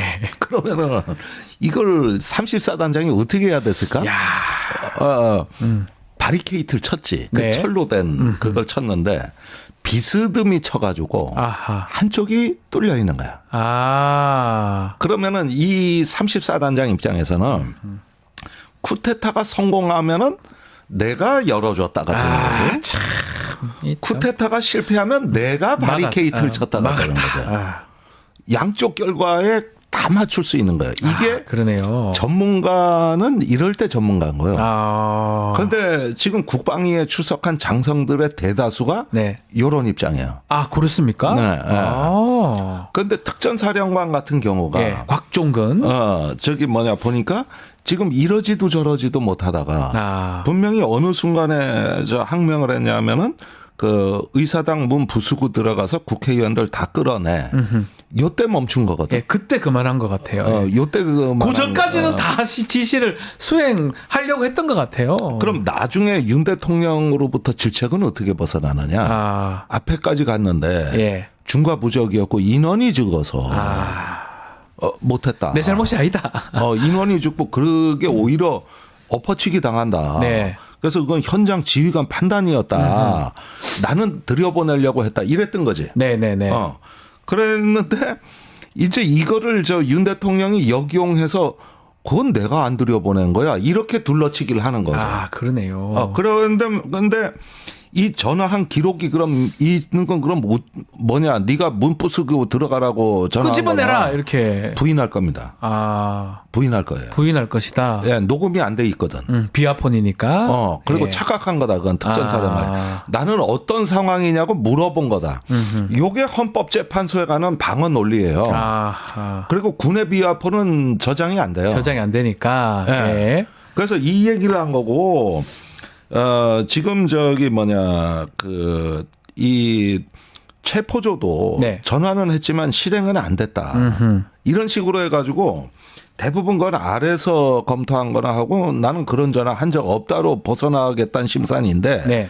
요게 때가 늦은 게 뭐냐면은 국정원 홍장원 1차장하고 특전사령관하고 수방사령관 등등이 이제 양심선언이 시작되는 바람에 그러니까 얘기를 다 해버렸어. 윤석열이가 조금 불리해 보여 내가 보기엔. 많이 불리해 보이는데요. 많이 불리해 그리고 보여. 그런 거 확인도 안 하고 다 말을 해버렸어. 또 그런 느낌도 들기도 하고. 근데 마지막으로 그렇게 질러대는 거 외엔 방법이 방법이 없으니까. 없죠. 부인하고 네. 이제는 왜곡하는 것밖에는 방법이 없죠. 그 지금 내용 중에도 본인이 뭐 경고용 얘기를 하지만 실제로 지금 드러난 사실을 보면 이미 오래전부터 계엄을 준비했고 내란을 준비했던 걸로 지금 보이거든요. 네. 예컨대 경호처장인 김용현을 국방부 장관을 보내면서 뭐 그때부터 TF팀도 있고 뭐 벙커도 만들고 구금시설 만들고 이런 것들을 다 어떻게 본인이 아니라고 할 수 있을까요? 일단은 국방부 장관한테 미루면서 네. 그거는 이제 정상적인 어떤 국가 비상대비였다. 이렇게 이제 둘러대겠죠. 그런데 각각을 보면 다툼의 여지가 있으나 전체적인 그 맥락을 이걸 보면은 의도가 선명하게 드러나거든요. 네. 그러니까 이거는 그 각각을 보는 게 아니라 그런 어떤 맥락 하나의 시퀀스가 있는 거거든요. 그런 걸 이제 그 심리할 때 살펴보면 뭐 그렇게 어렵지 않게 드러날 거고. 네. 또 사실은 확신범들이 좀 있습니다. 내가 국방위에 나온 장군들 보니까 세 부류가 있더만. 네. 그럼 명령인데 해야지. 아, 대통령이 국군 통수권자가 내린 명령하는데. 명령인데 왜 지켜야죠? 예. 아니 헌법을 수호하는 게 대통령인데 나는 지금 되돌아가도 할 수밖에 없었다. 이런 캐릭터가 누구냐? 여인영입니다. 여인영이 예. 왕첩사령관 예, 전. 여인영입니다. 네. 두 번째는 뭐냐 하면은 하기는 했는데 잘못된 것 같다. 이제 와서 보니까 잘못됐다. 그러면서 대통령 명령이 또 내려오면 항명할 거다. 네. 이러면서 태세 전환을 하는 그룹들. 요 그룹이 인원수가 제일 많아. 예, 대세전환들. 예. 예. 요 그룹이 두 번째 캐릭터고요. 세 번째가 있더라고. 요건 뭐냐 하면 주범이고 실세면서 네. 너무 은밀해서 숨어 있는 자들. 지금 언론의 관심의 대상조차도 아닌 자들. 네. 그러나 진짜 핵심 주범입니다. 주범들. 예. 네. 이게 쿠데타 계엄의 진상은 이 세 번째 그룹에 있다고. 아, 이게 지금 안 나오는 거예요. 세 번째 그룹을 찾아내고 그 사람들을 조금 밝혀내는 게 중요하다 이 말씀이네요. 그렇죠. 예. 세 그룹이 있는데 네. 거기에 자 용산의 대통령의 계엄을 보좌했던 참모들이 전혀 안 밝혀져 있습니다. 그것도 이상합니다. 예. 예. 한 사람도 안 나오고 있어요. 예. 이건 굉장히 지금 중요한 게 누락된 거예요. 예. 대통령 혼자 한 게 아니거든. 혼자 할 수도 없고요. 예. 예. 그러니까 민정수석 역할이 뭐고 법무비서관의 역할이 뭐고 국방비서관, 안보실 2차장의 역할 이런 김태효. 것들. 아니 그건 1차장인데 차장. 예. 2자는 이번에도 쏙 빠져나갔어. 신기합니다. 미꾸라지처럼. 예. 기가 막힌 처세술아니야. 네. 그런데 이 역할이 안 나오고 있고 신원식 안보실장의 역할은 최대 지금 관심사입니다. 네. 내가 보기엔 뭔가는 있어요. 자, 용산의 역할이 전혀 안 밝혀져 있다. 네. 두 번째는 방첩사에 네. 일부는 나왔지만은 진짜 지휘소, 김용현의 포고령 발표, 체포자 명단 전파, 법무 검토 이런 것들 다 나왔던 그 기획 그룹이 누구냐? 네. 요 실체가 안 드러나고 있어요. 아직까지 다 안 드러났어요. 그 안 부분도. 드러나고 있어요. 예. 자, 여기가 기획 그룹이라면 세 번째 그룹이 있는데 그건 김용현이 작전 통제를 혼자서 다 못한다고. 네. 뭐 1공수, 9공수, 3공수에 이번에 7공수, 13공수까지 이 많은 부대를 야, 너 몇 시 대기하고 출동해. 이걸 김용현이 어떻게 다 혼자 해. 못하죠. 작전 참모들이 있어야 돼. 네. 운영 체계가 있어야 예, 되거든요. 예. 이거 없으면은 이 전체적인 교육 수립이 불가능한데 나는 그걸 합참 차장실로 의심하거든요. 그럼 합참도 관련성이 있다는 겁니까? 그 합동참모. 합참의 정진팔 예. 합참 차장이 예. 계엄사 부사령관으로 들어오거든요. 그런데 여기가 합참의 작전 통제실, 네. 지휘 통제실하고 연결고리 같아 보이거든. 아하. 그러면 거기에 종사하는 인력이 있을 거라고. 이 부분에 대해 가지고 전혀 실체가 드러나지 않고 이 합참 차장은 지금도 직무 배제가 안 됐어요. 네. 계엄사 부사령관인데 왜 난 국회가 이상 안 이걸 되네요. 왜 요구 안 하는지 이상하네요. 이해를 안 못하고. 예. 그러면 보라고 지금 이 쿠데타의 핵심 세력들은 하나도 나온 게 없어. 그러네요. 예. 아무것도 나온 게 없어. 이거 그리고 가장 그냥 됐을 리는 없는데 어. 그 안에 핵심들이 분명히 있을 것인데 네. 그 사람들 안 그냥 겉으로 김용현하고 경찰들만 몇 명 나왔어요. 그렇습니다. 지금 구속되는 사람들은 보면. 그러면 용산의 컨트롤 타워, 네. 그다음에 그거를 받아서 하는 정무 기획 그룹, 그다음에 작전 운영 그룹, 네. 요 세 그룹이 이 쿠데타의 실제 그림표인데, 네. 그리고 나머지 특전사, 수방사는 그냥 물리력이야. 그렇죠. 그렇죠. 시키는 대로 하는. 그러니까 얘들은 오히려 계엄을 제일 늦게 하는 애들이에요. 아. 계엄 이틀 전부터 지시를 받은 사람들이지만, 네. 말씀하신 대로 아까 질문에 뭐 몇 개월 전부터 준비한 거 아니야. 그렇죠. 그 몇 개월 전부터 준비한 이 세 그룹이 누구냐는 거지 지금. 찾아내야 될 것 같은데요. 그렇죠. 네. 예. 근데 지금 온통 그냥 뭐 국회 국방이다 뭐다 이래 보면은 눈에 띄는 놈들만 네. 그자들 위주로 돼 있는데 진짜 비밀은 눈에 안 보이는 사람들. 데 있는 거거든요. 예. 예. 그래서 이게 대통령과 김용현 당시 국방장관 이랬지만 그 주변에 주렁주렁 딸려 있는 이자들이 지금도 직을 유지하면서 지금도 일을 하고 있습니다. 네. 그리고 제가 한 가지 제보 받은 거는 이미 지난주에 그 어디서 지시를 받았는지 몰라도 군사경찰이 1공수와 9공수에 모든 부대 일지와 상황 일지 등 관련 자료를 수거해 갔어요. 군사 경찰이요? 네. 아, 왜요? 그러니까 그 조사본부 어허. 요쪽도 예.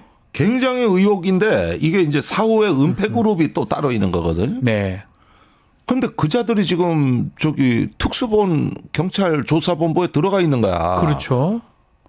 아니 꽤 그러니까 납득하기 이게 어렵네요. 네. 이게 지금 그다음에 국방부 검찰단은 저기 검찰 특수본으로 들어갔고 네. 군 검사들. 네. 아니 거기 가서 무슨 장난을 할 줄 아냐고. 응?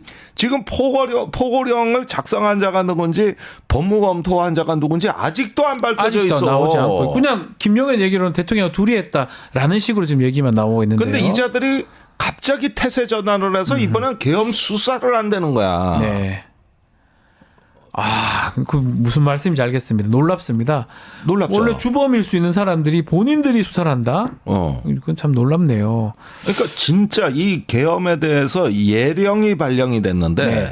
그게 뭐 한 달 전인지 두 달 전인지 내가 보기에는 10월부터가 좀 이상해 보여요. 네. 그때 연평도에서 K9 자주포 막 쐈어요. 수십 발. 그렇습니다. 그때 교전이 일어나도 하등 이상할 게 없었어요. 그다음에 10월 초엔 또 무인기가 날아갔어요. 평양 상공으로. 네. 이것도 이상하고 계속 이상한 일이 터지거든. 그러다 11월에는 이제 오물풍선 원점 타격까지 나왔네. 이때가 계엄의 예령이 발령된 때입니다. 예령이다. 네. 이런데 여기에 일을 한 실세 그룹들이 지금 하나도 안 밝혀져 있는데 그 실세 그룹이 12월에는 저기 뭐냐 이 계엄 선포까지 추동해낸 일종의 어떤 스태프 조직들이 되는데 아무리 윤 대통령이 미쳤다고 하더라도 네. 이들의 도움 없이는 어떻게 못한다는 거야. 합니까? 예. 이건 상식을 회복해야 돼요. 그런데 지금 이런 부분들이 안 나타나고 여전히 윤석열이 임명한 저기 국방 차관과 네. 또 저기 국방부 검찰단 군사경찰 또 방첩위원들 다 있고 지난주에 집중적으로 증거인멸이 됐다고. 아, 증거인멸이 됐을 것이다. 예. 네. 그런데 보세요. 이게 우리가 5.18 진상규명이 왜 어려웠냐면 그때 공수부대가 광주에 들어갈 때 그때만 부대 일지가 없어. 네, 그거 다 빼버리죠. 다 그때만. 없애버렸어. 예, 딱 그때만. 그래서 지금까지도 진상규명하는데 엄청난 뭐 어려움을 사실 안 되고 있잖아요. 정확한 걸 다 볼 수 없잖아요. 발포 명령, 예. 출동 명령 이런 게 아직도 논란이 있는데 지난주에 계엄 상황 때 그 자료들만 싹 없어졌단 말입니다. 이게. 네.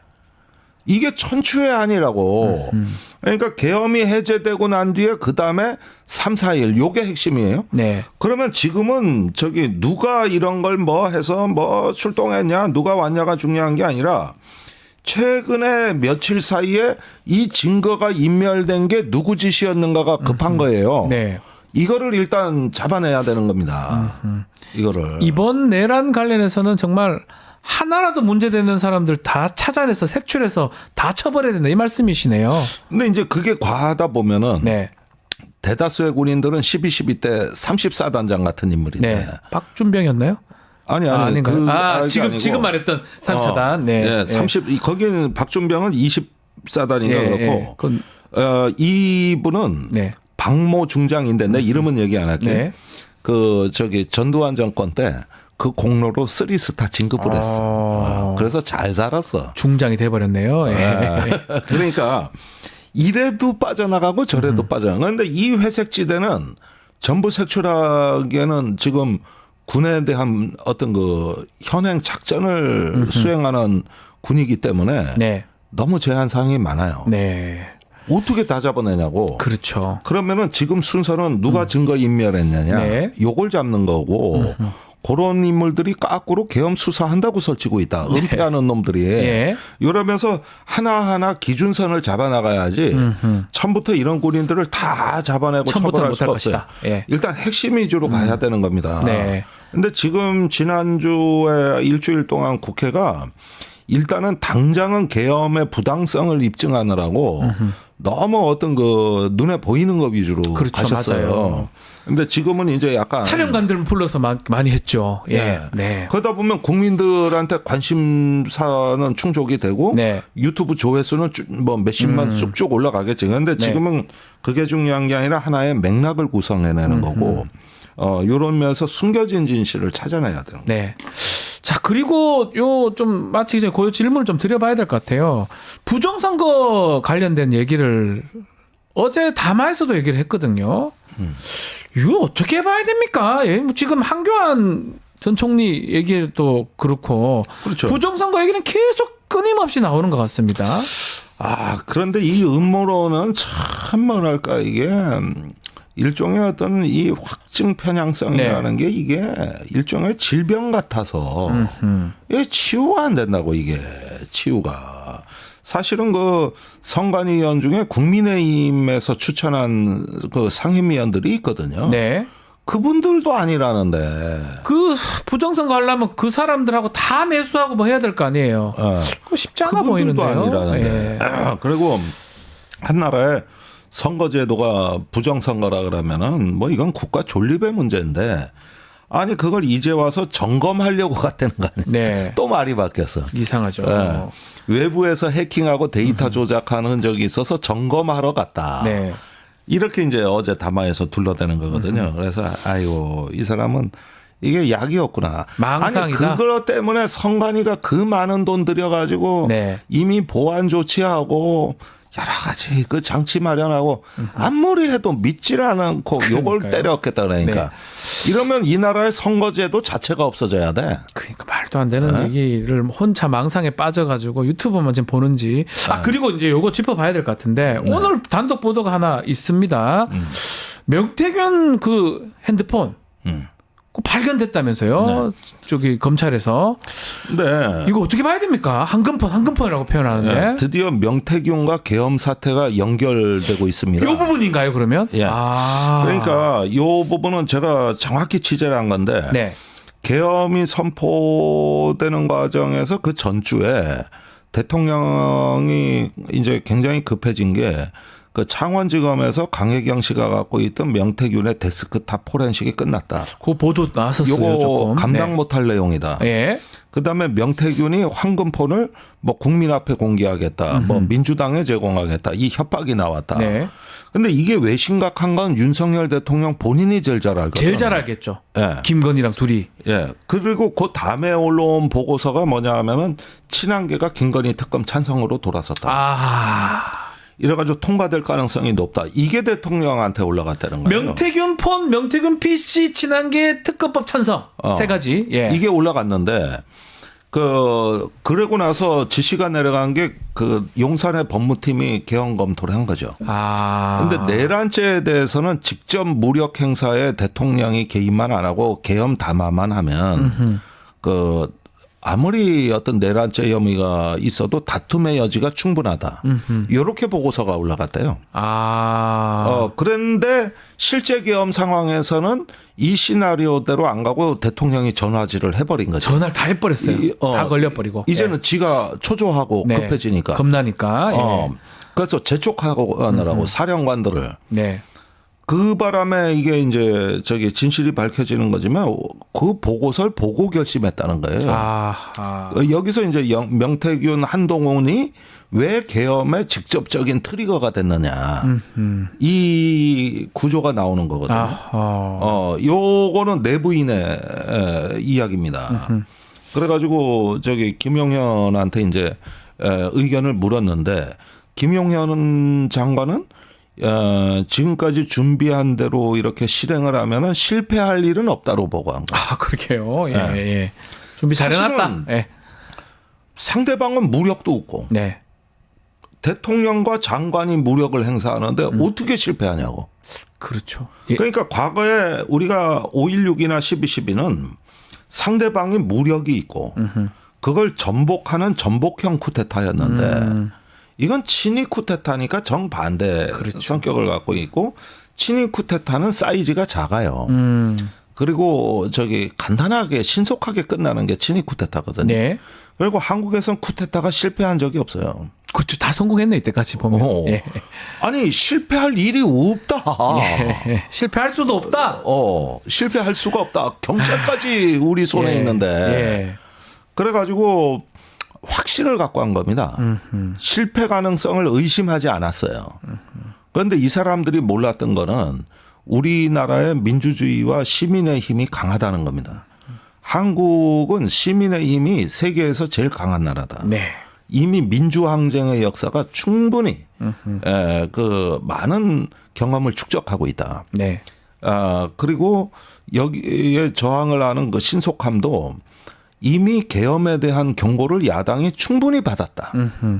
그러니까 이게 이전에 계엄에 대한 경고가 없었더라면 이거 뭐야 사실 확인해봐 가짜 뉴스 아니야 그래서 어떻게 될 거야 이렇게 아마 굉장히 혼란에 빠졌을 건데 네.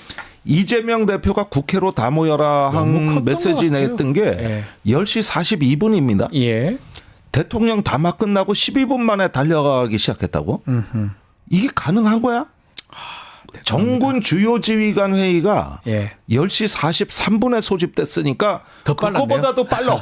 그러니까 야당 대표 제일 빨리 갔네요. 야당의 준비 태세가 더 빨라. 아니, 그래서 또 지금 돌이켜 보면 김민석 최고라든지 이재명 대표라든지 계속 계엄 얘기를 했었잖아요. 네. 이게 어떻게 보면 경고성 이걸 깔아놓은 거라고 봐도 되는 거네요. 그러니까 민주당에서 했던 민주당은 계엄을 막는 여기도 예령이 발령돼 있기 예령이라고 할 수 때문에 있겠죠. 예.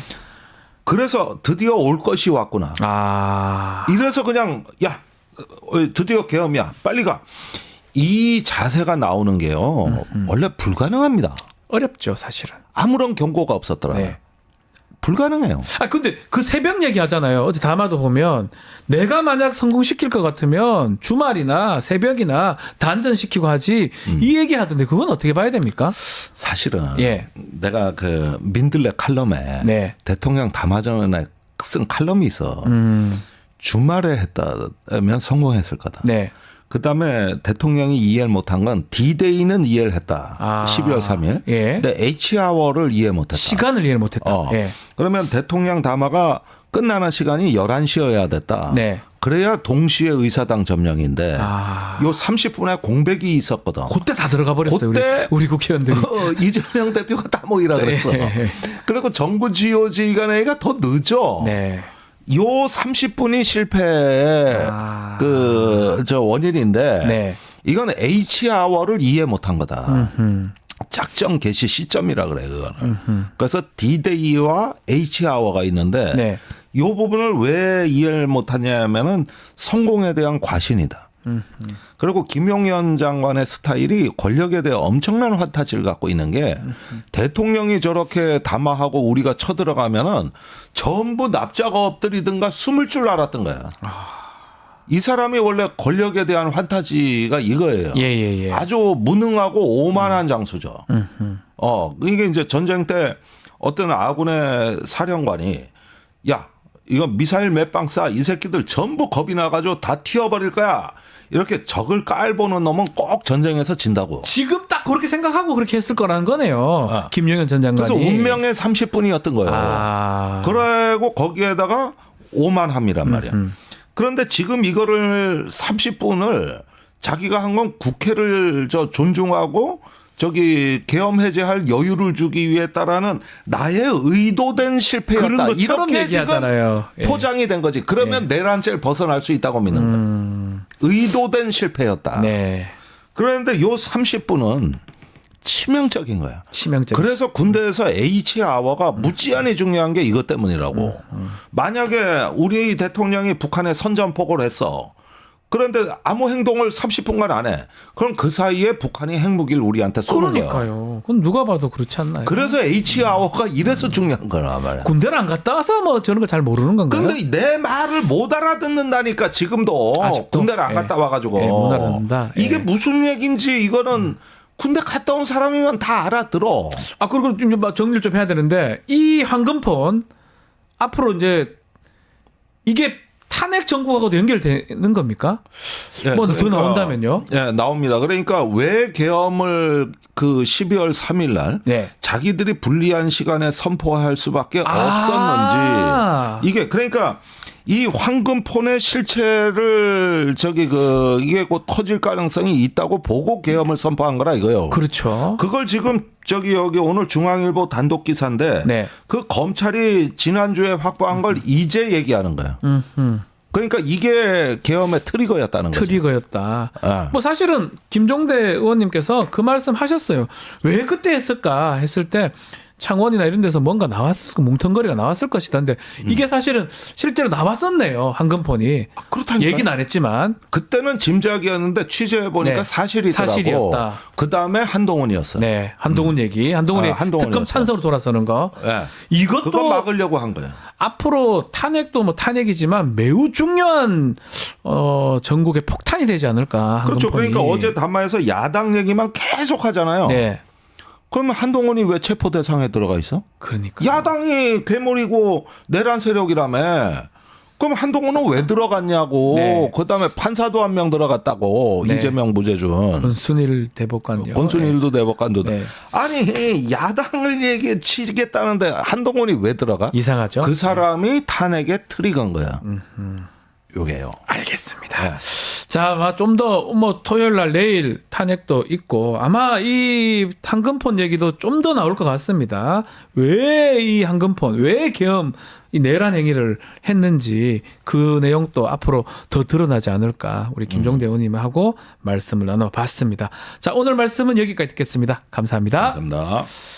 자, 뉴스토마토 구독자 이벤트 하나 소개해 드리겠습니다. 지금 실시간 채팅창 참여하시면 매일매일 2,000 통통코인 지급해 드립니다. 2,000원 상당의 할인 쿠폰 지급해 드리는데요. 채팅창 링크에 있는 통통몰 앱에 가입하시고 회원 고유번호 코드 한 번만 붙여넣기 하면 이벤트 참여하실 수가 있습니다. 매일 5,000 통통코인 지급해 드리고요. 자세한 내용은 상단 고정 링크 또 더보기란 참고해 주시면 됩니다. 월요일 방송 짧게 소개해 드리겠습니다. 박형강 기자 대담 준비되어 있고요. 영식당 또 최인호 전 의원 대담 방송이 됩니다. 많은 시청 부탁드리겠습니다. 이어서 2부 뉴스 인사 프라임 준비되어 있으니까 어디 가지 마시고 조금만 기다려 주십시오.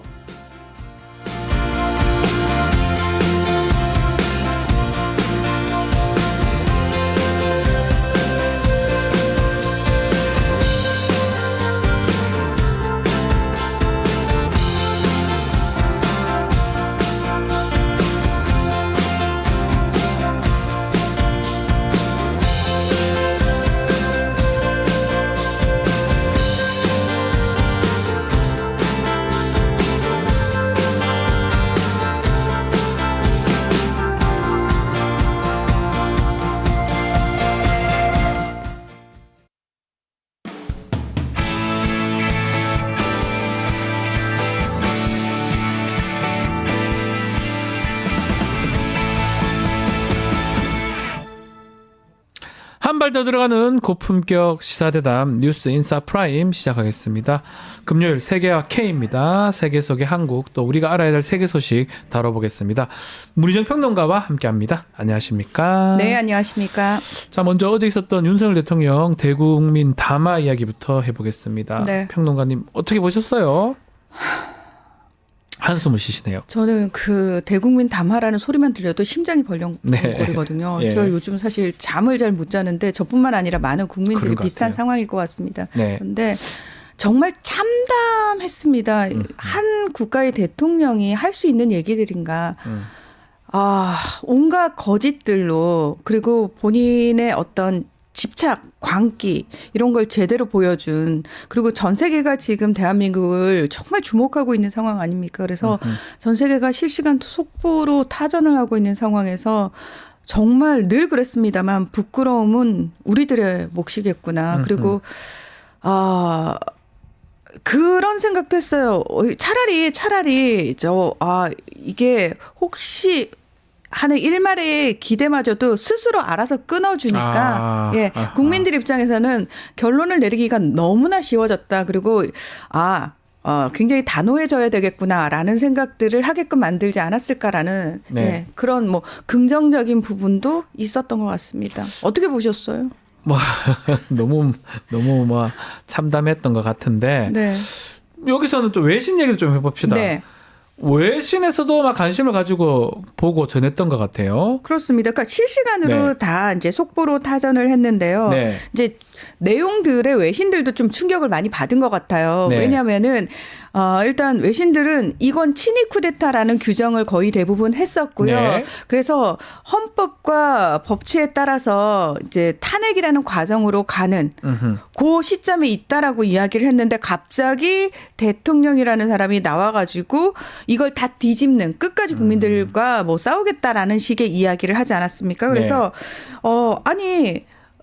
국민이 원하고 여론이 좋지 않은데 대통령이 혼자서 끝까지 저항을 하겠다라는 그 상황이 굉장히 좀 충격적이다라는 식으로 보도가 많이 나왔습니다. 외신에서도요. 네. 네. 그리고 심지어 이거는 친위 쿠데타고 내란이고 지금 내란죄로 뭐 기소될 위기에 처해 있고 뭐 이런 얘기까지 나왔는데 이게 본인이 스스로 이건 내란이 불성립할 뿐만 아니라 정말 어쩔 수 없이 내란을 했다라는 식으로 변명만 내어놓으니까 외신들 입장에서도 사실 그 어느 민주국가에서도 이런 대통령을 본 적은 없거든요. 아하. 예, 그러니까 역대급 처음을 다 경험을 하면서 다들 경악을 하고 있는 거죠. 또 결국은 저런 담화가 뭐 외교적인 부분도 있는 것 같아요. 특히 중국 얘기거든요. 이거 얘기 왜 합니까? 하나도 생각이 없는 사람 같아요. 중국 연루된 그 간첩 사건을 얘기를 했어요. 결국은 중국 정부가 불쾌감을 좀 보였던 것 같거든요. 저는 지금 네. 충격적인 게 뭐냐면은 이 사안에 대해서 이게 사실 굉장히 엄중한 사안이잖아요. 이게 사실이라면 네. 그러면 이건 이런 거일수록 물밑에서 사실은 굉장히 일사불란하게 보안을 유지하면서 정말 어떻게 된 건지 진실을 규명하는 그 과정이 필요한 건데 어떻게 된 게 국가 정상이라는 사람이 나와가지고 까발리면 안 되는 것까지 다 까발리는데 예전에 기자회견 대국민 기자회견 할 때 트럼프가 어쩌고 저쩌고 뭐 다 얘기를 해버렸잖아요. 뭐예요 이 사람? 정말 그래서 그러니까 이렇게 되면 어떤 문제가 생기냐면 일단 네. 거론을 된 중국 입장에서 사실 중국은 관영 매체들을 통해 가지고 한국의 정치 시스템이 얼마나 취약한지에 대해서 이게 미국이랑 손잡은 그 뭐 늘 시스템의 우월성을 얘기하던 그 한국의 현실이다라는 식으로 관영 네. 매체들이 되게 비판적으로 보도를 했었단 그렇죠. 말이죠. 중국 정부는 공식적인 입장을 발표를 하지 않았는데 이 부분과 관련해서 어쩔 수 없이 중국 정부가 입장을 발표해야 되는 상황이 생겼어요. 네. 굉장히 불쾌하죠. 자, 중국은 일단 대외적으로 공식적인 입장은 다른 나라의 내정에 간섭하지 않는답니다. 늘 그 이야기를 네. 합니다. 그런데 그래서 우리는 그걸 지키고 있었는데 한국 정부가 선을 넘었다. 무례하게 선을 넘었고 이거는 외교적으로 큰 결례를 범한 거다라고 이야기를 하고 있는 거죠. 네. 그러니까 해야 할 말, 해서는 안 되는 말 자체도 지금 판단이 안 되는 상태가 아닌가라는 아하. 의구심이 들 정도고요. 자, 이렇게 되면 거론된 중국은 당연히 기분이 나쁠 수 있죠. 네. 외교적 결례라고 지적할 수 있죠. 자, 그러면 다른 나라들은 이건 중국에 해당되는 얘기니까 우리는 뭐 저 부분이 별로 걸리지 않아라고 할까요? 아닙니다. 아니죠. 다른 나라 입장에서도 저 사람은 할 말 못할 말 구분 못하는데 우리랑 했던 얘기도 언제든 저런 식으로 나올 수 있겠는데 예. 그래서 뭐 물론 계엄 선언을 한 순간부터 선포를 한 순간부터 모든 외교가 스탑이 된 상황이지만 더더욱 다른 나라들에게 한국 지금 정상은 절대 지금은 만나서는 안 되고 대화도 해서는 안 되고 믿을 수 없는 상황이구나를 확신하게 만들어준 상황이 그러니까요. 돼버린 거죠. 아니 뭐 정말 일의 자격도 없는 것 같아요. 뭐 자기밖에 모르고 외교 어디든 상관없이 막 떠들어 제끼고 지금 보면 정치적으로 권한이 중단이 됐지만 군 통수권 또 인명권 이런 걸 행사를 하고 있거든요. 그렇죠. 그래서 지금 외신에는 현재 한국을 누가 이끌고 있는지 의문이 간다. 이런 의문점을 제기한 외신이 있어요. 외신들은 사실 되게 충격적이었던 게 뭐냐면은 네. 이게 친위 쿠데타고 내란이잖아요. 네. 그러면은 외신들 입장에서는 속도가 빨리빨리 탄핵이 당연히 됐어야 되는 거고 그 다음 대통령을 빨리 선출하는 그 과정들이 일련의 과정들이 착착착착 진행이 돼야 되는데 그렇죠. 너무 희한한 게 여당이 그 탄핵을 아예 그 투표 자체를 불성립시켜 버리잖아요. 예. 그 부분에 대해서도 외신들에서는 굉장히 비판을 많이 하거든요. 자, 그러면서 갑자기 한덕수 총리와 한동훈 여당 대표가 나와가지고 우리가 국정 운영할 거야라고 얘기를 합니다. 예. 자, 거기서 외신들이 다 일제히 이들이 무슨 권한이 있냐고. 그렇죠. 그 얘기를 하는 거죠. 그러면서 외신들이 제일 먼저 우리 정부 담당자한테 물어본 게 그거예요. 자, 그러면 국정 운영은 누가 하고 있습니까? 그러니까 윤석열 대통령이라고 얘기를 하니까 그러니까 외신들 입장에서는 이게 무슨 상황인가. 그러니까요. 예. 이런 상황에서 지금 또다시 대통령이 나는 물러날 생각이 없고 그래 한번 해보자. 날 탄핵하려면 해봐라. 나 끝까지 싸울 거다라고 얘기를 하니까 더더욱 지금 현재 무정부 상태처럼 보이잖아요. 네. 한국이라는 나라가. 왜 이게 일사불란하게 진행이 되고 있지 않은지에 대한 이야기를 하고 있는 겁니다. 네. 계속해서 그 계엄령 선포 이후에 하루가 멀다고 정말 전 세계 주요 외신들이 계속 이 관련 보도를 내놓고 있는데 뭐 미국은 말할 것도 없고요. 11일 날 영국 가디언도 이런 얘기를 했어요. 네. 한국의 계엄령 참사에 대한 견해, 민주주의의 등대에는 새로운 리더십이 필요하다. 이 얘기 뭐냐면 핵심이 그겁니다. 지금 필요한 건 퇴진 로드맵이 아니라 즉각적인 선거다. 그렇죠. 라고 이야기를 하고 있는 겁니다. 지금 이미 윤석열, 내란 속의 윤석열은 레드덕이기 때문에 예. 예, 레임덕 아니고 죽은 거예요. 예, 죽은 예. 거기 예. 때문에 빨리 다음 국정 운영자가 등장을 해야 된다. 그것도 질서 있게 네. 민주적 절차에 따라서라고 이야기를 하고 있는 겁니다. 그 국민의힘이 그런 자신들의 정치 셈법 때문에 그걸 막고 있는 게 아닌가 이렇게 외신도 쳐다보고 있네요. 그 얘기를 정확하게 하면서 예. 비판을 했어요. 네. 외신들은 일제히 다 똑같은 목소리를 냅니다. 설마요 찬성하는 사람 없습니다. 제대로 정신이 박힌 언론들은 민주주의 국가에서 국민이 선출한 대통령이라는 사람이 자신의 권력을 지키기 위해서 국민들을 향해서 총뿌리를 겨눈 사실 자체가 역사상 처음이고요. 네. 국제사회에서 이런 건 처음입니다. 그리고 대한민국이 어떤 나라입니까? 정말 민주주의를 이룬 엄청난 그 상징처럼 그렇게 보여지는 나라였잖아요. 그 나라에서 지금 이런 상황이 벌어졌는데 이 상황에서 시민들이 또다시 이걸 바로잡기 위해서 광장으로 나오고 거리로 나오고 있는 상황 아닙니까? 네. 이것조차도 주목을 하고 있는 상황에서 가장 역행하는 사람이 누구다? 가장 반민주적인 사람이 누구다? 윤석열이라는 윤석열이다. 겁니다. 그걸 예. 다 얘기하고 거기에 부안해동하는 사람. 국민의힘 여당 의원들은 결코 국민들로부터 용서받지 못할 것이고 역사의 죄인이 될 것이다라고 하나같이 다 지적하고 있습니다. 북한 얘기도 좀 해봅시다. 북한이 이 내란 사태 이후에 침묵을 지키다가 지난 11일 처음으로 보도를 했는데 북한은 어떻게 또 입장을 냈습니까? 조선중앙통신뿐만 예. 아니라 일반 그 북한 주민들이 보는 노동신문에도 똑같은 얘기가 실렸는데요. 심각한 통치 위기, 탄핵 위기에 처한 윤석열 괴뢰가 불의의 비상계엄령을 선포하고 파쇼 독재의 총칼을 국민에게 서슴없이 내대는 충격적인 사건이 일어나서 온 괴뢰 한국당을 아비규환으로 만들어 놓았다. 참, 근데 예전에 박근혜 때에 비하면 조금 수위가 낮아진 것 같기도 하고 이건 어떻게 우리가 해석해야 됩니까? 박근혜 때는 실시간으로 한국의 상황들을 네. 보도를 했었거든요. 자, 수위가 낮아진 거는 저는 몇 가지 측면이 있다고 생각하는데 첫 번째 헌법상 북한 헌법이 바뀌었죠. 통일 안 한다고. 그렇죠. 우리는 예. 같이 할 필요가 없다고 이제 얘기해 버렸죠. 그리고 딱 분리해 버렸어요. 네. 한국 정부. 네. 그리고 윤석열 정부에 대해서 계속 뭐라고 얘기했습니까? 선제 타격 얘기하는 윤석열 정부를 향해서 그 인간 자체가 싫다. 상종 못할 인간. 기대 자체도 안 했다는 거네요. 당연합니다. 처음부터. 예. 자, 그러면 이 상황에서 윤석열이란 사람에 대해서 원래 그럴 줄 알았다라는 반응인데 네. 자, 북한이 신경 썼던 건 뭐냐면은 사실은 남한은 이미 한반도 문제에 있어서 아웃 오브 안중인 거예요. 네. 그러니까 통미봉남하겠다는 겁니다. 그러니까 한국은 어차피 이제는 상관없어. 북한이 어떤 대외적인 행동을 하거나 활동을 하는데 니들은 필요 없어. 우리가 외교를 하는데 니들은 필요 없어가 완벽하게 된 상황에서 트럼프 당선자를 직접 만나겠다는 거 아닙니까? 네. 직접 얘기하겠다는 거 아닙니까? 그러니까 북한 입장에서는 우리가 굳이 한국의 어떤 혼란스러운 상황에 우리 관여할 필요 없어라고 거리두기를 완벽하게 한 거죠. 우린 니들 상관없고 그리고 어설프게 우리가 관여를 해가지고 마치 또다시 북한을 끌고 들어가서 이들이 야 북한 때문에 이랬어라는 거에 빌미나 명분에 아하. 얹어주기 싫다는 거죠. 현명하네요. 그렇죠. 어쩌면. 네. 진짜 현명하게 네. 행동을 한 거죠. 그리고 북한, 러시아, 중국의 입장은 뭐냐면요. 딱 한마디로 그겁니다. 야, 한국 잘 봐라. 저게 지들이 맨날 우월하다고 얘기하는 민주주의 체제의 우월성인데 지금 꼬라지 마. 얼마나 혼란스럽니? 네.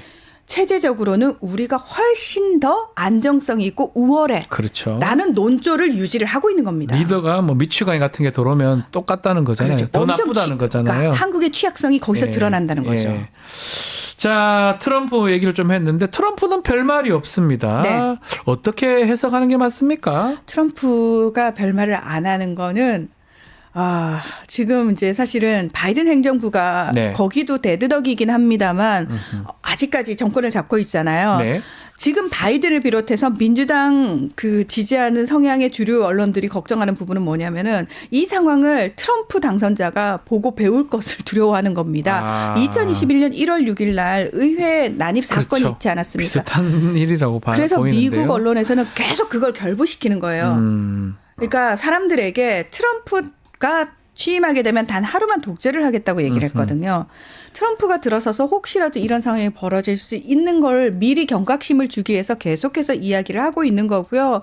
일단 트럼프 인수위 측은 입장이 분명합니다. 한국의 죽은 정부와 대화할 필요 없다. 대화할 필요가 없다. 우리 새로운 정부 들어서면 대화하면 되니까 별로 상관없고 어차피 한국 문제는 우리의 중심 의제가 아니답니다. 네. 지금 발등에 불 떨어진 건 바이든 대통령과 그 행정부죠. 네. 자, 지금 오스틴 미 국무부 장관이 국방부 장관이죠. 네. 일본에 갔다가 한국에 들리지 않고 바로 미국 가버린 거. 네. 이것도 사실은 미국이 지금 이 내란 사태 상당히 화가 난 거 보여주는 어떤 당연합니다. 증거 아닐까요? 당연합니다. 자, 미국 정부는 속된 표현으로 빡쳤어요. 빡쳤다. 예. 네. 그러니까 많은 분들이 미국이 그 얘기 하거든요. 사전 통보 없었고 우리는 정말 몰랐다라고 얘기를 하니까 네. 많은 분들이 그 얘기를 해. 설마 몰랐겠어? 몰랐겠냐? 알고도 묵인한 거 아니야라고 얘기를 하는데 첩보를 통해 가지고 이상 상황을 감지했을 수는 있습니다. 네. 그런 상황에서도 어쨌든 미국 입장에서는 공식적으로 모르는 게 맞고요. 왜냐하면 통보를 받은 게 아니니까요. 그리고 선제적으로 어떤 행동을 할 수 있는 권한이 없습니다. 네. 그래서 가만히 있었던 겁니다. 그런데 실질적으로 그 일이 우려했던 상황이 벌어졌잖아요. 그 뒤로 미국의 움직임을 보면은 미국이 전방위적으로 할 수 있는 모든 압박을 윤석열과 그 계엄 세력들에게 지금 하고 있는 겁니다. 예. 주류 언론을 통해서 계속해서 비판하는 얘기 나오고 있고 외교안보 전문지를 통해 가지고 이거 친위 쿠데타라고 규정을 해버렸죠. 그리고 오스틴 국방장관 나 한국 안 간다. 이건 뭐냐면 지금 한국 정부하고 얘기 안 한다는 할 필요 의미입니다. 없다, 할 필요 이런 없다 거겠죠. 이겁니다. 예. 예. 그리고 여기에 대해서 국방부 대변인한테 이제 기자들이 또 물어봐요. 자, 지금 이 한국이 이렇게 혼란스러운데 혹시라도 북한이 여기서 뭔가 혼란을 더 초래할 상황이 없느냐. 거기에 대해서 사브리나 신 국방부 대변인이 딱 그 표현을 씁니다. 한국은 지금 민주적 정치 과정에 있다. 예. 그건 무슨 얘기냐. 예. 미국이 지켜볼 테니까 빨리 절차적으로 잘 해결해라. 과정이니까 잘 해결해라라고 네. 얘기한 거죠. 그렇습니다. 네. 그러니까 제발 슬픕니다. 예. 네. 그러니까 이게 왜냐하면 미국은 지금 비자 업무 중단시켰잖아요. 네. 미국이 할 수 있는 건 그거예요. 아하. 한국 사람들은 비자 인터뷰를 한 달 전에 예약을 해야 되는 상황이고 줄 서 있잖아요. 비자 받기. 네. 그거 중단시켰다는 거예요. 이건 아하. 뭐냐면 제대로 한번 그러니까 공식적으로 제재를 하는 건 아니지만 괘씸죄에 제대로 괘씸죄. 걸렸다는 예. 거죠. 예. 그리고 주한미군들한테 얘기하는 게 뭐죠? 아직 비상 계엄 상황이 완전히 해제된 게 아니기 때문에 주의해야 된다라고 얘기를 하고 있다는 겁니다. 네. 실질적으로 어제 그 대통령실 출입 기자한테 들은 얘기는 경찰이 대통령실 압수수색을 들어갔을 때 거기서 미군들을 봤다는 거 아닙니까? 미군도 있다는 겁니까? 네. 미군들이 대통령실 안에 들어와서 회의실에서 회의를 하는 모습을 목격을 했습니다. 알겠습니다.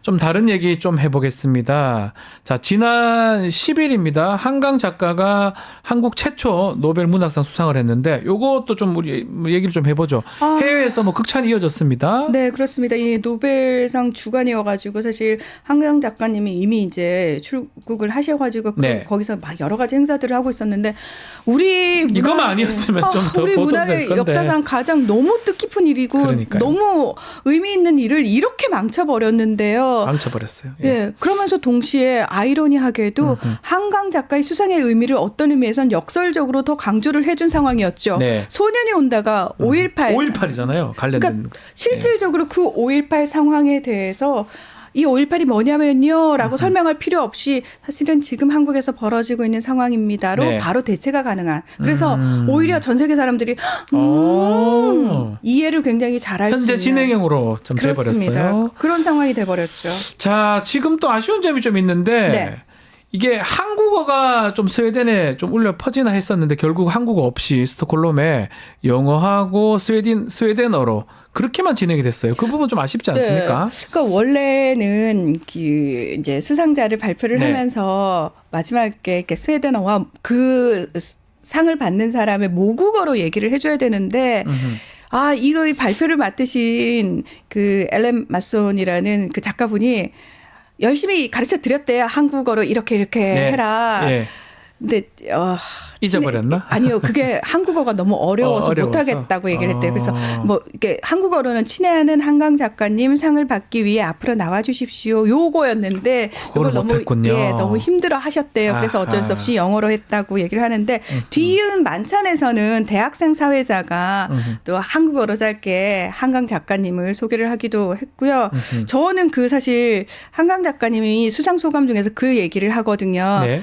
이제 본인이 수많은 1인칭 시점을 경험했던 그 당시의 이야기를 하면서 우린 모두 저마다의 나로서 잘 살고 있다라고 얘기를 하는데 저는 이 말이 되게 감동적이었던 게 지금 우리나라의 많은 시민들이 저마다의 나로서 열심히 살면서 모두가 다 수많은 1인칭 시점을 경험하고 있는 게 아닌가. 무슨 얘기냐면 국회 앞에 나가 있지 않아도 거기 나가 있는 다른 사람들이 나인 것 같고 그리고 안타까워하는 군인들을 보면서 그 모습이 내 아들인 것 같고 그런 경험을 우리가 동시에 하고 있다는 거죠. 알겠습니다. 자, 마지막으로 요거 짚어보고 마무리 좀 하겠습니다. 네. 시리아 내전 종식이 되면서 러시아, 이란, 또 미국, 이스라엘 그 갈등이 좀 더 심해진 것 같은데 네. 어떤 상황인가 좀 짚어주시면 좋을 것 같습니다. 자, 시리아 내전은 2011년에 그 민주화 투쟁인 아랍의 봄을 기점으로 독재 정권인 아사드 대통령과 그리고 거기에 반대하는 반군들 간의 싸움, 내전으로 시작이 됐거든요. 근데 2014년에 미국이 참전을 하면서 반군을 지원을 하거든요. 네. 그리고 2015년에 러시아가 아사드 정권을 지원하면서 또다시 참전을 하면서 국제 대리전이 돼서 지금까지 이제 확전이 되어 왔는데 사실은 2020년 즈음에 아사드 정권이 거의 승리하는 것처럼 일단 소강 상태가 돼요. 네. 그래서 미국이 참전을 했는데도 미국이 지는구나. 그래서 어쩔 수 없이 아사드 정권을 인정하는 것처럼 그 당시에 보였거든요. 예. 근데 그 뒤로도 미국이 포기하지 않았다는 거죠. 미국과 이스라엘이 반군 쪽을 계속해서 지원을 하면서 반군이 계속 훈련도 하고 있고 정비를 하고 있었던 겁니다. 그리고 기습적으로 공격을 했는데 아사드 정권 입장에서는 정부군이 있잖아요. 네. 정부군은 뭐 했나요? 이게 아프가니스탄 때하고 굉장히 유사한 상황이 보이는데 아프가니스탄도 사실 20년간 미국이 거기 주둔하면서 정부군을 계속 지원을 하고 훈련시켰는데 근데도 안 됐잖아요, 결국. 바로 무너졌거든요. 예, 예. 그걸 보면서 미국 도대체 20년간 뭐 한 거야? 했어? 근데 정부군의 사기가 그만큼 떨어져 있고 오합지졸이었다는 거 밝혀지지 않았습니까? 네. 시리아 정부군도 똑같다는 똑같군요. 거죠. 그러니까 아사드 정권이 제대로 군대를 정비하지 않았고요. 그들에게 어떤 보상을 제대로 하지 않았다라는 거죠. 그러면서 반군들이 기세를 올려서 오니까 정부군이 싸우지도 않고 그냥 바로 내줬다는 겁니다. 자, 이 상황에서 지금 아사드 대통령은 일단 러시아로 가족들과 함께 망명을 한 상황이고요. 예. 자, 시리아 내부를 잠깐 설명을 드리면 아사드 정권은 시리아의 소수파인 알라이파지만 사실 시리아 주민들의 70%는 수니파입니다. 네. 거기에 또 드루즈파, 기독교인 그리고 시아파 그리고 거기에 또다시 쿠르드족까지 굉장히 다문화 다종교 국가란 말이죠. 이걸 이제 반군 측에서 다스려야 되는데 중요한 건 반군도 내부가 굉장히 여러 세력들이 힘을 합친 상황이거든요. 그렇죠. 자, 이 상황에서 농공행상 해야 되는 거잖아요. 누가 잡을 것이냐. 이걸 놓고도 또다시 혼란이 벌어질 수도 있다. 그럼요. 예. 그런 상황이고 더 큰 문제는 반군을 지원한 미국하고 이스라엘이 여기서 영향력을 행사하고자 하겠죠. 네. 자, 일찌감치 여기서 정부군에 빗대어 영향력을 행사했던 러시아와 이란 같은 경우에는 반군 측하고도 대화를 하고 있어요. 우리 거 건드리지 말아 달라. 그럼 우리도 공격 안 하겠다라는 대화를 지금 하고 있는 상황이라고 하죠. 자, 여기서 쿠르드족은 원래 자치권을 행사하고 있던 지역을 고수하고자 합니다. 그런데 이 쿠르드족을 싫어하는 튀르키예는 쿠르드족을 공격하고 있단 말이죠. 그렇죠. 예. 이 혼란은 아마도 당분간 지속될 것 같습니다. 앞으로 더 혼란스러운 상황으로 갈 수 있을 것이다. 이렇게 그렇습니다. 말씀 주셨습니다. 자, 오늘 세계와 K는 여기서 마무리를 하겠습니다. 문희정 평론가와 함께했습니다. 오늘 말씀 감사합니다. 네, 고맙습니다. 자, 뉴스인사 프라임 어땠습니까? 생방송 라이브 끝나고 다시 보기 가능합니다. SNS 홍보 많이 부탁드리고요. 댓글 참여도 기다리고 있겠습니다. 저는 다음 주 월요일 다시 찾아오겠습니다. 감사합니다.